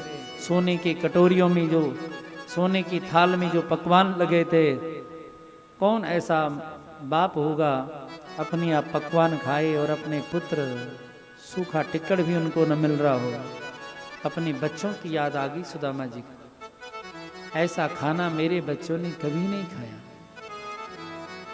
अगर उनको ये मिल जाता उसकी कितनी वैल्यू है। भगवान बोले क्या हुआ आप खा नहीं रहे? फिर बात को घुमाया सुदामा जी ने। सुदा कुछ नहीं द्वारिकाधीश, बात ऐसी है, शरीर ऐसा है, हम तो सूखा टिक्कड़ खाते हैं, कोई सब्जी की भी जरूरत नहीं पड़ती है, हम सूखा ही खा जाते हैं, कोई सब्जी भी नहीं बनाते हम कोई भी। इतना भोजन करूंगा तो पचेगा नहीं, मुझे गरिष्ठ भोजन इतना नहीं पचता है। थोड़ा सा ऐसे मस्तक लगाया, प्रसादी रूप से ग्रहण किया सुदामा जी ने। नहीं खाया गया क्योंकि बच्चों की याद आ रही। भगवान समझ गए। बहुत सारी बातें हुई। भगवान जो है सुदामा जी के साथ बैठ करके फिर मंत्रणा कर रहे। अच्छा मित्र ये बताओ, कुछ इनकी याद है जब गुरुजी पाठ नहीं याद था और गए हम वन की तरफ संविदा लेने के लिए। सारी रात वहीं फंस गई, इतनी बारिश हुई, पूरी रात ऐसी निकाली। अगले दिन गुरुजी विद्यार्थियों के साथ में हमें ढूंढने आए थे वहां पर। वो सारी बातें भगवान दिखा रहे हैं। भगवान जानते हैं ये मेरे लिए कुछ लेके आया है, पर देना नहीं चाहता है, क्योंकि सुदामा जी ने वो वैभव देख लिया। इतने वैभव में ये सूखे चावल कैसे निकालो इस पोटली को बाहर, ये तो ऐसी जाएगी वापस। इससे तो मेरे कन्हैया का अपमान होना, मेरे द्वारिकाधीश का, इसको नहीं दे सकता हूं। और भगवान जानते हैं कि लाया कितने प्रेम से। भगवान तो प्रेम देखते हैं। सबसे ऊंची प्रेम सगाई, सबसे ऊंची प्रेम सगाई, सबसे ऊंची प्रेम सगाई, सबसे ऊंची प्रेम सगाई। भगवान तो प्रेम देखते, प्रेम कितना है, भाव कितना है, ये भगवान देख कितने प्रेम से लाया है। भगवान बोले भाभी ने कुछ दिया नहीं क्या मेरे लिए? अब सुदामा जी सावधान हो गए हैं। अब कैसे बताऊं? सुदामा जी बात और घुमान लगे। हाँ मित्र, उस दिन तो मुझे तो बड़ी ठंड लग गई थी। सुदामा जी से भगवान बोले हाँ तो उस दिन भाभी जी ने कुछ दिया? बोले कन्हैया ये बात छोड़, तो पुरानी वाली बातें, उस पहले वाली बातें याद करें जरा। वहां ऐसा हुआ वैसा हुआ, बहुत सारी बातों में सुदामा जी घुमाते गए। भगवान वही रट लगाए, भाभी ने कुछ दिया? सुदामा जी नहीं देने वाले थे। भगवान को पता है बिना छीने तो मिलने वाला भी नहीं है, इसलिए भगवान ने बहाना लगाया। मित्र हम देख रहे हैं जब से तुम आए हो, तुमने ये अपना वाला बाजू ऐसे उठा रहा, इसमें कोई दर्द दुर्द कोई पीड़ा वगैरह कुछ हो क्या? सुदामा जी बोले हाँ थोड़ा सा हो रहा था इसमें दर्द। द्वारकाधीश एकदम खड़े हो गए, बोले तुमने इतनी देर से छुपा के रखा है, अभी इसका ठीक ठाक इलाज कर देते हैं, मैं मालिश कर देता हूँ। हाथ में हाथ पकड़ने लगे। सुदामा पोटली के चक्कर में पीछे पीछे होते गए और इतने में पोटली नीचे गिर पड़ी, और नीचे गिरी तो पुराना कपड़ा था वो फट गया, तंदुल बिखर गए। भगवान जो है उन पर ऐसे टूट पड़े जैसे कई दिन के भूखे हों। एक मुट्ठी भरी माथे से लगाया भगवान ने, और फिर उस मुट्ठी का प्राशन किया। भगवान ने उसको खाया। जैसे एक मुट्ठी तंदुल खाई तो भगवान ने सुदामा के पुण्यों को, सुकृतों को बढ़ा दिया। एक लोक में निवास भगवान के उदर में ब्रह्मांड है। एक लोक में निवास करने वाले जीवों को भोजन कराने का जो फल मिलता है, जो पुण्य मिलता है, वो सुदामा के अकाउंट में भगवान ने भेज दिया। फिर दूसरी मुट्ठी भरी लक्ष्मी जी सामने आती है। रुक्मिणी जी लक्ष्मी है। हाथ गयो प्रभु को कमला कहे, नाथ कहा तुमने चित धारी। लक्ष्मी जी कह रही महाराज ये क्या कर रहे हो, क्या मन में विचार रखा है? तंदुल खाए मुट्ठी दही लीने, यो या दान द्वैलोक बिहारी। तब तक भगवान वो मुट्ठी का प्राशन कर चुके थे। बोले आपने 2 मुट्ठी तंदुल खा ली है, 2 लोक का इसको पुण्य स्वामी बना दिया है मानो। खाई मुट्ठी तीसरी अब नात कहा निजवास की आस बिचारी। रंग कहीं आप समान कियो प्रभु, और चाहत आप ही हो न भिकारी। अपने आप भिकारी बनना क्या? 3 लोग को जमानते तो ना रहना, और 3 लोगों को इसी को दे दोगे क्या पुण्य? अपने आप कहाँ रहोगे फिर? भगवान जब देते हैं तो ये नहीं देखते हैं कि कितना देना है। भगवान कितना भी दे दें, भगवान को लगता है थोड़ा ही दिया। और जीव जब देता है तो बहुत विचार करके देता है, और जितना देता वो सोचता मैंने बहुत दे दिया। भगवान ने रुक्मिणी जी से ये बात सुनी। रुक्मिणी जी ने सारे में कह दिया, बड़े इस ब्राह्मण पे जो है मेहरबान हो रहे हैं। अपनी छाती पे छपा हुआ निशान भी देख रहे हो, यही ब्राह्मण है वो, ऐसे ब्राह्मण तो थे। जब आया था बेग से और मेरे सामने आपकी छाती में लात मार दी थी भृगु ने, वो निशान अब तक बना हुआ आपकी छाती में जो है। इन ब्राह्मणों पे इतनी ज्यादा मेहरबानी होने की जरूरत नहीं है। इतने अच्छे भी नहीं होते। तो भगवान कहते हैं क्यों रस में विष बाम कियो अब, और न खान दियो एक फंका, विप्रही देत तृतीयक लोक, करी तुमने अपने मन शंका। भामिनी मोहि जिया भाव भरी विधि, को न रयो जग में नर बंका। लोक कहे हरि मित्र दुखी, हम सोन सयो जाए जात कलंका। हम भिखारी बन जाएंगे, भिखारी बनकर रह जाएंगे, ये तो ठीक है, पर लोग कहें कि भगवान का मित्र होकर के, भगवान का भक्त होकर के दुख झेल रहा है, ये कलंक हमसे नहीं सहा जाता है। इसलिए और इशारे में भगवान ने कहा रुक्मणी भूल गई हो, ये ब्राह्मणों की ही कृपा थी। तुम्हारी चिट्ठी लेकर ब्राह्मण ही आया था मेरे पास द्वारिका में, तभी तो शादी हुई है। तब रुक्मणी जी ने बात को माया, स्वामी ये प्रसादी है, आप ही थोड़ी खाओगे, हम भी तो हैं और सभी बांट के खाएंगे, औरों को भी मिलना चाहिए प्रसादी तो। और एक इशारे में ये भी कहा चावल पके हुए नहीं है, कच्चे हैं ये, इनको इतना नहीं खाना चाहिए। भगवान ने सुदामा जी का मान बढ़ाया, सुदामा वहां रहे। भगवान चाहते हैं सुदामा कुछ मांगे, लेकिन सुदामा मांगते नहीं है। भगवान कहते ये मोले और मैं दूं, लेकिन सुदामा का याचक व्रत है, मैं मांगूंगा नहीं। भगवान ने एक और कसौटी करी। भगवान ने कहा मित्र हम देख रहे हैं तुम्हारी ये धोती बहुत धोने वाली मैली हो रखी है, इसको उतारो, मेरी वाले कपड़े पहन लो। मित्रता में पहन लेते हैं कपड़े, इसको धुलवा देते हैं। धोती धोने के लिए दे दी, सुदामा को दूसरी धोती दे दी, एक ऊपर से पहनने का भी दे दिया। जब सुदामा जी ने देखा धोती में जो है सोने की तारों की कढ़ाई हो रखी थी, सुदामा बोले ये धोती कोई वापस थोड़ी मांगेगा, एक धोती में भी हमारा काम चल जाएगा आगे तो। इतना तो इसमें सोना लगा हुआ, कढ़ाई में, चित्रकारी में जो है। पर जब सुदामा जी 2-3 दिन वहां रुके, तब सुदामा जी चलने की तैयारी करी, अब हमें जाना चाहिए। भगवान ने कहा ठीक है, छोड़ने के लिए आए थोड़ी दूर तक। तब तक भी सुदामा जी ने कुछ नहीं कहा कि मैं कुछ लेने आया हूँ, कुछ मांगने आया हूँ। भगवान ने कहा तो नहीं बोलेगा, ये तो नहीं बोलेगा। तब भगवान ने कहा अरे मित्र वो तुम्हारी वो धोती भी तो सूख गई होगी अब। सुदामा जी बोले हाँ हाँ हाँ। वो कपड़ा मंगाया और सुदामा जी कपड़े भी बदली कर रहे हैं और मन ही मन में सोच रहे हैं व्यक्ति जितना लाभ होता उतना लोभ बढ़ता जाता। इसकी 1-2 धोती में ले भी जाता तो क्या फर्क पड़ता कोई, तो चलो कोई बात है, फिर हमने मांगना थोड़ी था। तब चलने लगे, फिर गले मिले। सुदामा जी ने कहा कृष्ण अपने शरीर का ध्यान रखना।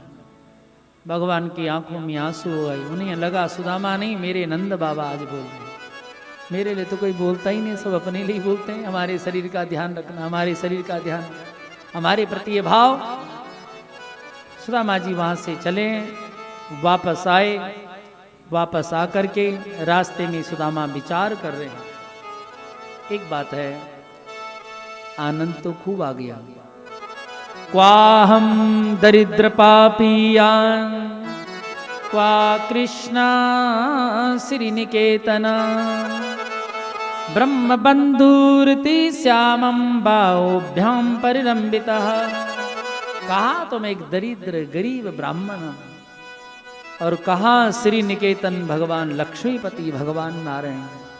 कैसा सम्मान किया, अपनी पत्नी से तो चंवर ढुलवा रहे थे मेरा, अपने पलंग पर मुझे बिठा दिया, अपने पलंग पर मुझे सुलाया अपने साथ। कैसी सेवा करी, कैसा आओ भगत, कैसा प्रेम। मुझे कृष्ण का दर्शन हो गया, आनंद आ गया कृष्ण दर्शन का। मुझे कृष्ण दर्शन मुझे तो हो गया, पर एक बात है, घर जा रहा हूँ, घर वाली कही कुछ लाया नहीं, लिया दिया तो कुछ है नहीं। मुझे तो दर्शन चाहिए, मेरा तो काम हो गया, पर घर वाली का नहीं। चलो ठाकुर जी ने बड़ी कृपा करी इसलिए नहीं दे रहे होंगे कि धन से कहीं बिगड़ न जाए, इसलिए नहीं दे रहे होंगे, ये तो इस हिसाब से देते हैं। तब भी सुदामा जी मन में प्रसन्न होकर के घर में आए। जैसे वहां पर आए तो जहां पर घर बना था सुदामा का, वहां पे घर तो झोपड़ी तो थी नहीं। सुदामा मंदिर देखी डरे, सुदामा मंदिर देख डरे। यहाँ तो थी मेरी टूटी झुपड़िया, यहाँ तो थी मेरी टूटी चौपड़िया। अब महल खड़े, सुदामा मंदिर देख डरे, सुदामा मंदिर देख डरे। यहाँ तो थी मेरी कपिला गाय, यहाँ तो थी कपिला गाय। अब बड़े बड़े गजराज खड़े, सुदामा मंदिर देख डरे, सुदामा मंदिर देख डरे। डर गए सुदामा जी, किसका घर है ये? तो किसी ने कब्जा कर दिया शायद, किसी बड़े आदमी। अरे भैया इसका घर है। पहरेदार था गेट पर, बोले सेठ सुदामा जी का घर है। सुदामा जी बोले सुदामा तो हम ही हैं, पर सेठ तो हम नहीं, एक नाम के कई होते हैं। बोले जरा सेठ जी से बात करनी, कहाँ है? बोले वो तो द्वारिका गए। सुदामा जी बोले द्वारिका अभी तो हम गए थे, पर हम तो नहीं होंगे सेठ। बोले सेठानी जी घर में कोई और है? बोले हाँ वो तो घर ही है। तो महारानी जी को इतने में सुदामा जी की पत्नी ने देख लिया सामने से। पति देव के स्वागत में प्रसन्न होकर के कार्तिक की थाली सजा करके आ रही हैं, साथ में दासियां भी साथ में चल रही हैं। सब रुख बदल गया। आकर के जैसे आरती उतारी, मन ही मन में अपने पति के चरणों में प्रणाम कर रही हैं। पति के प्रति ये भाव, मेरा पति भगवान का दर्शन करके आ रहा है, ये भाव रखते हुए सुदामा जी नजर भी न मिलावे। सुदामा जी बोले ये हमारी वाली पत्नी तो नहीं हो सकती, उसकी तो फटी हुई धोती रहती थी, कमजोर सी डेढ़ हड्डी की सी। सुदामा जी बोले अब कहीं और जाना पड़ेगा ढूंढने। वापस मुड़े तो घरवाली की आवाज, स्वामी आप कहाँ जा रहे हैं? तो आवाज पहचान, बोले तुम किसी सेठ से शादी कर दी क्या? बोले आप कैसी बात करते हैं? तो बोले ये सब क्या? ये सब द्वारिकाधीश ने तो व्यवस्था करी सारी। जब इतनी बात सुनी सुदामा वहीं बैठ करके रोने लग गए। लोग तो थोड़ी थोड़े से दान के लिए पता नहीं कितनी जगह नाम खुदवा देते हैं, कितनी जगह नाम लिखवा देते हैं। एक जगह पंखे पे देखा तीन पीढ़ियों के नाम लिखे थे, 3 पंख पे है, और यहाँ इतना देता है कभी नाम नहीं। कितनी कृपा भगवान करते हैं, कितनी कृपा भगवान पर करते हैं।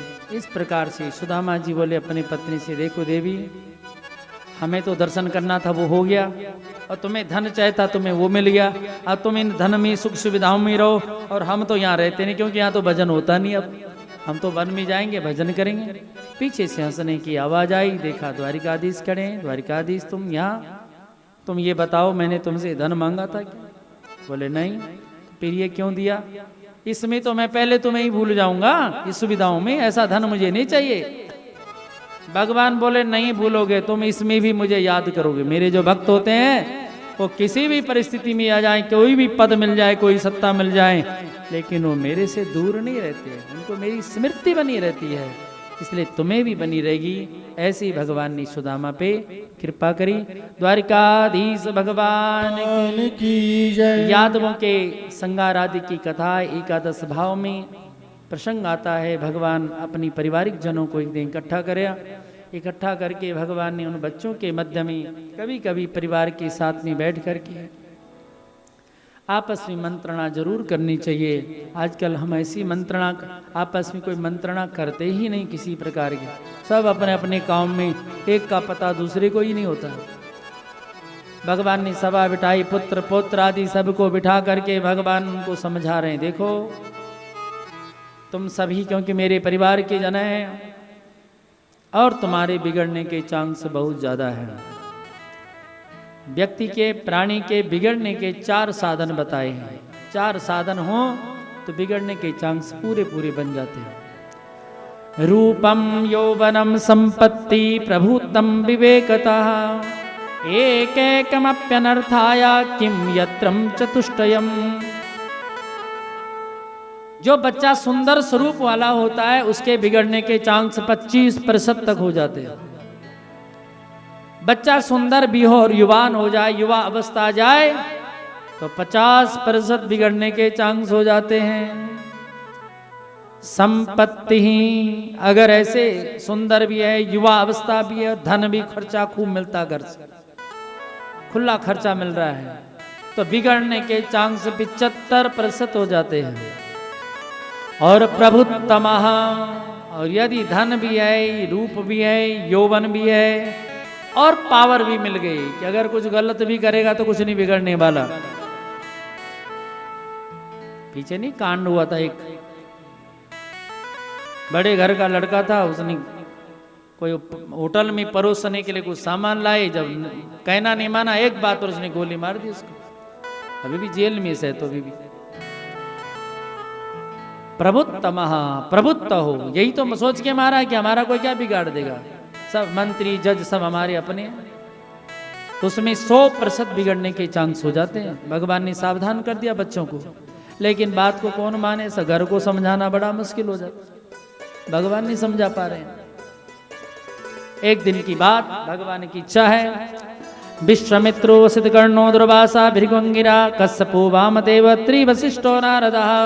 कुछ महात्मा लोग प्रवास क्षेत्र में इकट्ठे हो रहे, मंत्रणा हो रही थी। इतने में यादव कुमारों ने जामवंती जी के जो पुत्र हैं सांब जी, बहुत सुंदर थे, उनको स्त्री के कपड़े पहना दिए। और देखो इतने बड़े बड़े महात्मा, जिसमें विश्वामित्र है, असित है, कर्ण है, दुर्वासा है, अंगिरा है, वामदेव है, अत्रि हैं, नारद जी हैं, ये महात्मा बैठे हुए थे। उनके बीच में आकर बोले कि महाराज ये हमारी ये स्त्री है और इसका बेटा होगा, बेटी होगी, क्या होगा जरा ये बताओ, आप तो सब जानते हैं।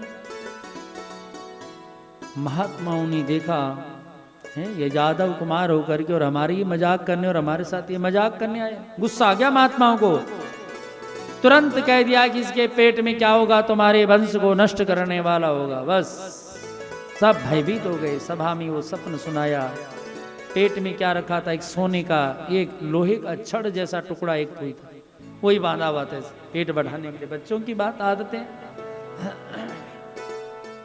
उस सभा में उस लोहे के टुकड़े का चूर्ण कर दिया गया, चूरा चूरा कर दो इसको, कहीं इसी के बहाने कोई मर ना जाए। अब मरने के लिए, बचने के लिए उपाय करते हैं। वो सब चूर्ण समुद्र में फेंकवा दिया गया। एक छोटा सा टुकड़ा बच गया, लास्ट में वो भी समुद्र में फेंक दिया गया। उसको एक मछली निगल गई। वो जो चूर्ण था उसका एरिंड नाम का एक घास बना, जैसे कुसा होती, तीखी घास बन गया। वही जो लोहे का टुकड़ा डला समुद्र में कि मछली नहीं निकला, मछली को मछली पकड़ने वाला ले गया। उस व्याध ने उस मछली का जब पेट चीरा, एक चमकीली सी वस्तु नजर आई, उस टुकड़े को उसने अपने बाण में सेट कर दिया। यादवों ने मदिरा पान किया। शराब पीने से जब भगवान का परिवार नहीं बचा तो दूसरे कैसे बच सकते, इसलिए मदिरा से दूर रहो, घर में मदिरा मत लाओ। पहले श्रीमद् भागवत जी यही कहती हैं कि शराब जिस घर में आएगी वहां कलयुग आएगा ही आएगा। जुआ जहां खेला जाता है, जुआ खेलने में जो आता है, जुए के अड्डे पर जो जाता है उसके साथ कलयुग आता है घर में। मदिरालय में शराब के अड्डे पर जो जाता है उसके घर में कलयुग आता है। वेश्यालय में जो जाता है उसके साथ में कलयुग घर में आता है। कसाई की दुकान पर जो जाता है उसके घर में कलयुग आता है। और अनीति का धन जिसके पास आता है उसके घर में कलयुग आता है। इसलिए सावधान रहना चाहिए। आपस में लड़ कट करके वो सब यादव समाप्त हो गए। भगवान श्री कृष्ण बलराम जी वहाँ से प्रभास क्षेत्र में गए। वहाँ पर एक भाल का नाम का तीर्थ, वहाँ पर भगवान लेटे हुए थे। लेट करके भगवान ने अपने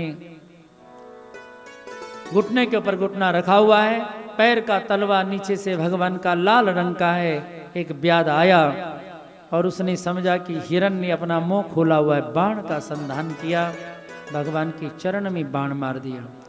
बाण लगा तो तब उसको पता लगा ये तो द्वारिकाधीश आकर रुदन करने लगा, क्षमा याचना करने लगा।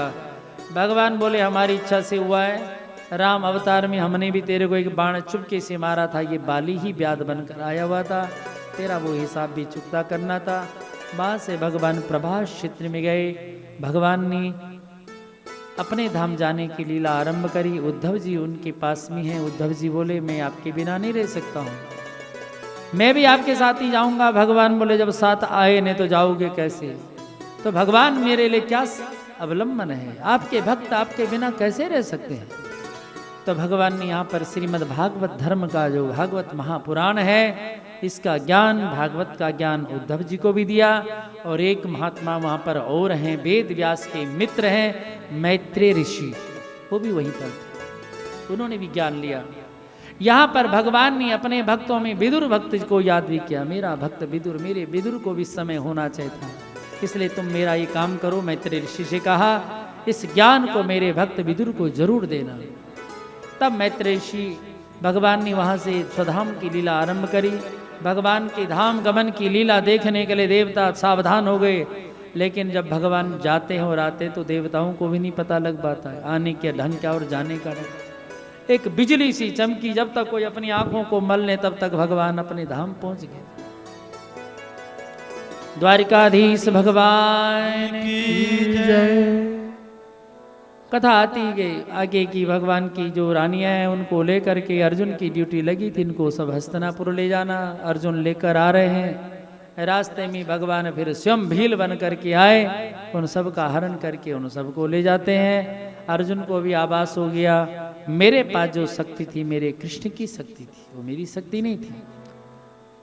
यहाँ पर यह भाव व्यक्त किया गया है। आगे एकादश स्कंद में बहुत सारी कथाओं का भाव है, जिसमें देवर्षि नारद का, वसुदेव जी का भागवत धर्म का निरूपण, महाराजा निवि के संवाद में नव योगेश्वरों का वर्णन, यदु राजा के संवाद में दत्तात्रेय जी महाराज के 24 गुरुओं का वर्णन की कथा जो है इस एकादश स्कंद में है। भिक्षु गीता का वर्णन है, मानव मात्र का कर्तव्य क्या है, जीव मात्र का धर्म क्या है, माया क्या है, ब्रह्म क्या है, जीव क्या है, इसका निरूपण का वर्णन सब एकादश स्कंद में बहुत ज्ञान भरा हुआ है।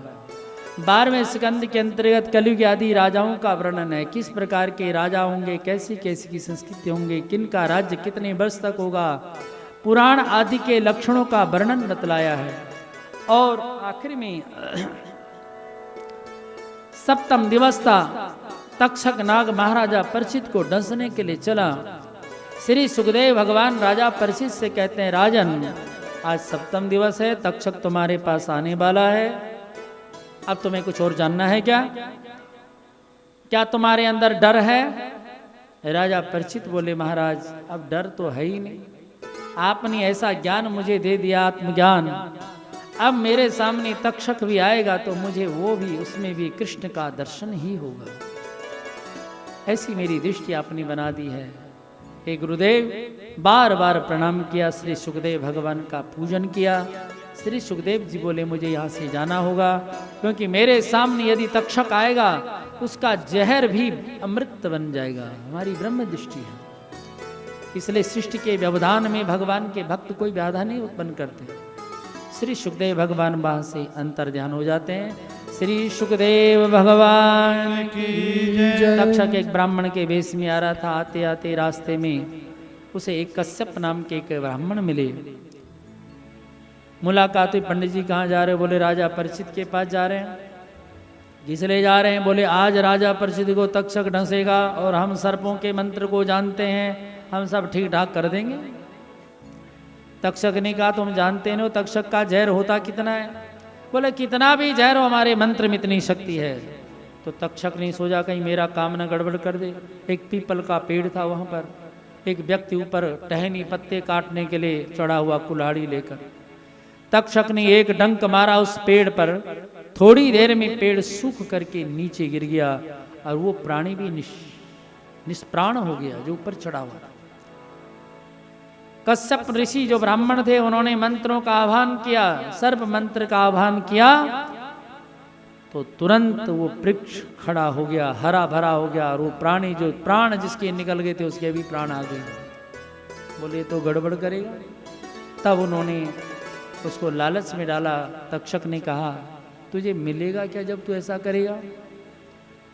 राजा को बचाएगा क्या मिलेगा? बोले राजा से जितना चाहे धन मिलेगा।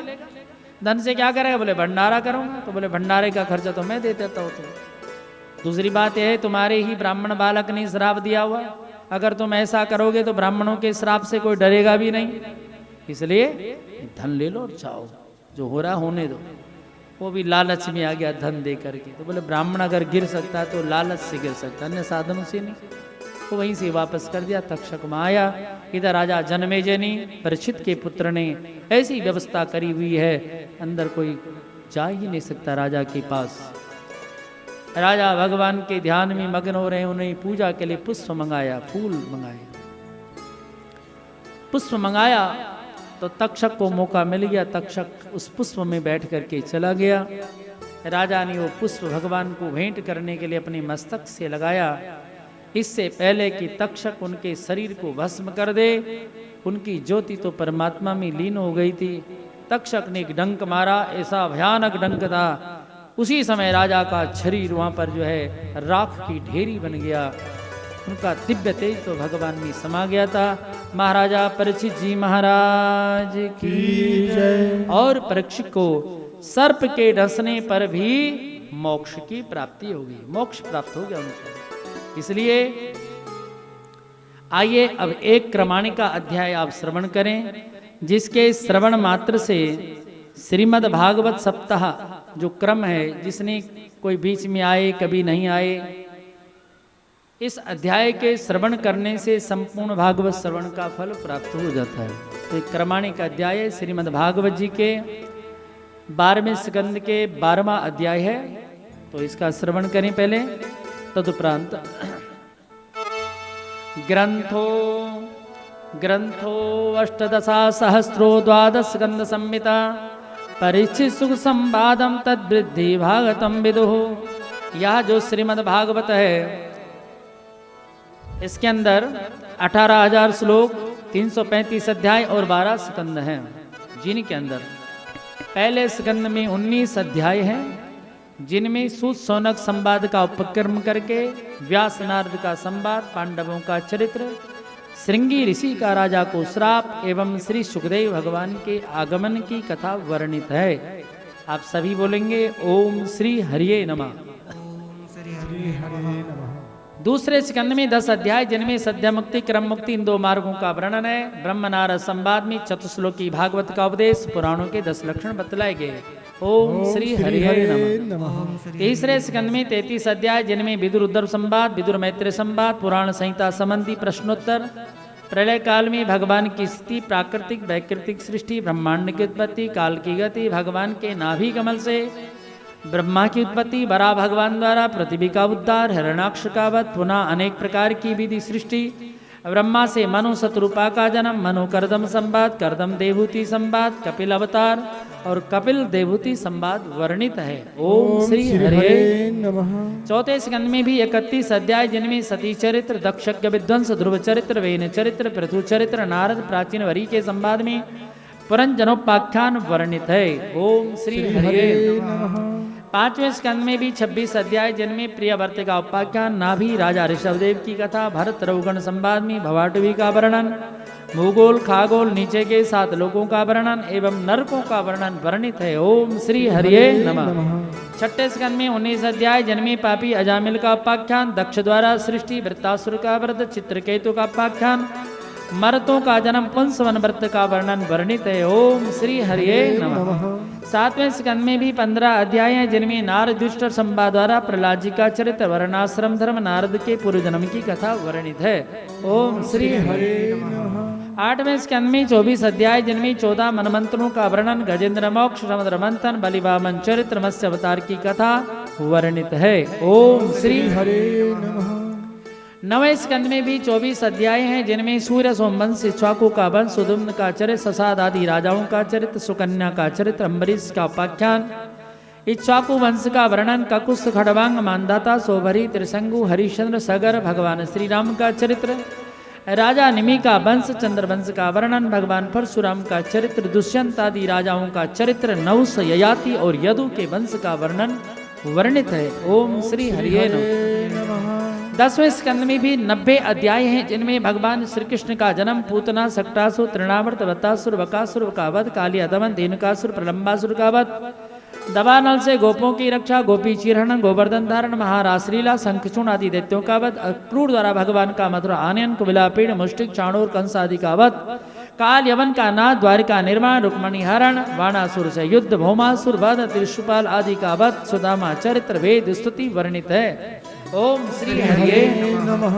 11वें स्कंद में 31 अध्याय, जिनमें ऋषियों का यदुवंश को श्राप, मूसल उत्पत्ति, निमि सिद्धेश्वर संवाद द्वारा नारद वसुदेव को भागवत धर्म का उपदेश, माया का उपरकम और उसके निवृत्ति उपाय, भगवान के कतिपय अवतारों का वर्णन, कृष्ण उद्धव संवाद में दत्तात्रेय के 24 गुरुओं का उपाख्यान, देह अध्यास, जीव को संसार होता है इसका विवेचन, संसार का मिथ्यत्व का वर्णन, बद्धमुक्त पुरुषों के लक्षण, सत्संग की महिमा, हंस रूप से सनकादि के जटिल प्रश्नों का उत्तर, 18 सिद्धि धारणाओं का वर्णन, भगवान की विभूतियों का वर्णन, वर्ण आश्रम का धर्म निरूपण का, भिक्षु गीता द्वारा दुख सहने के उपायों का वर्णन, सांख्य योग का वर्णन, कर्म योग विस्तार का विवेचन, अंत में संपूर्ण ब्रह्म मीमांसा का सार, उद्धव का बद्री का आश्रम गमन और यदुकुल का संगार, भगवान श्री कृष्ण का सशरीर परम धाम गमन बतलाया गया है। ओम श्री हरे नमः।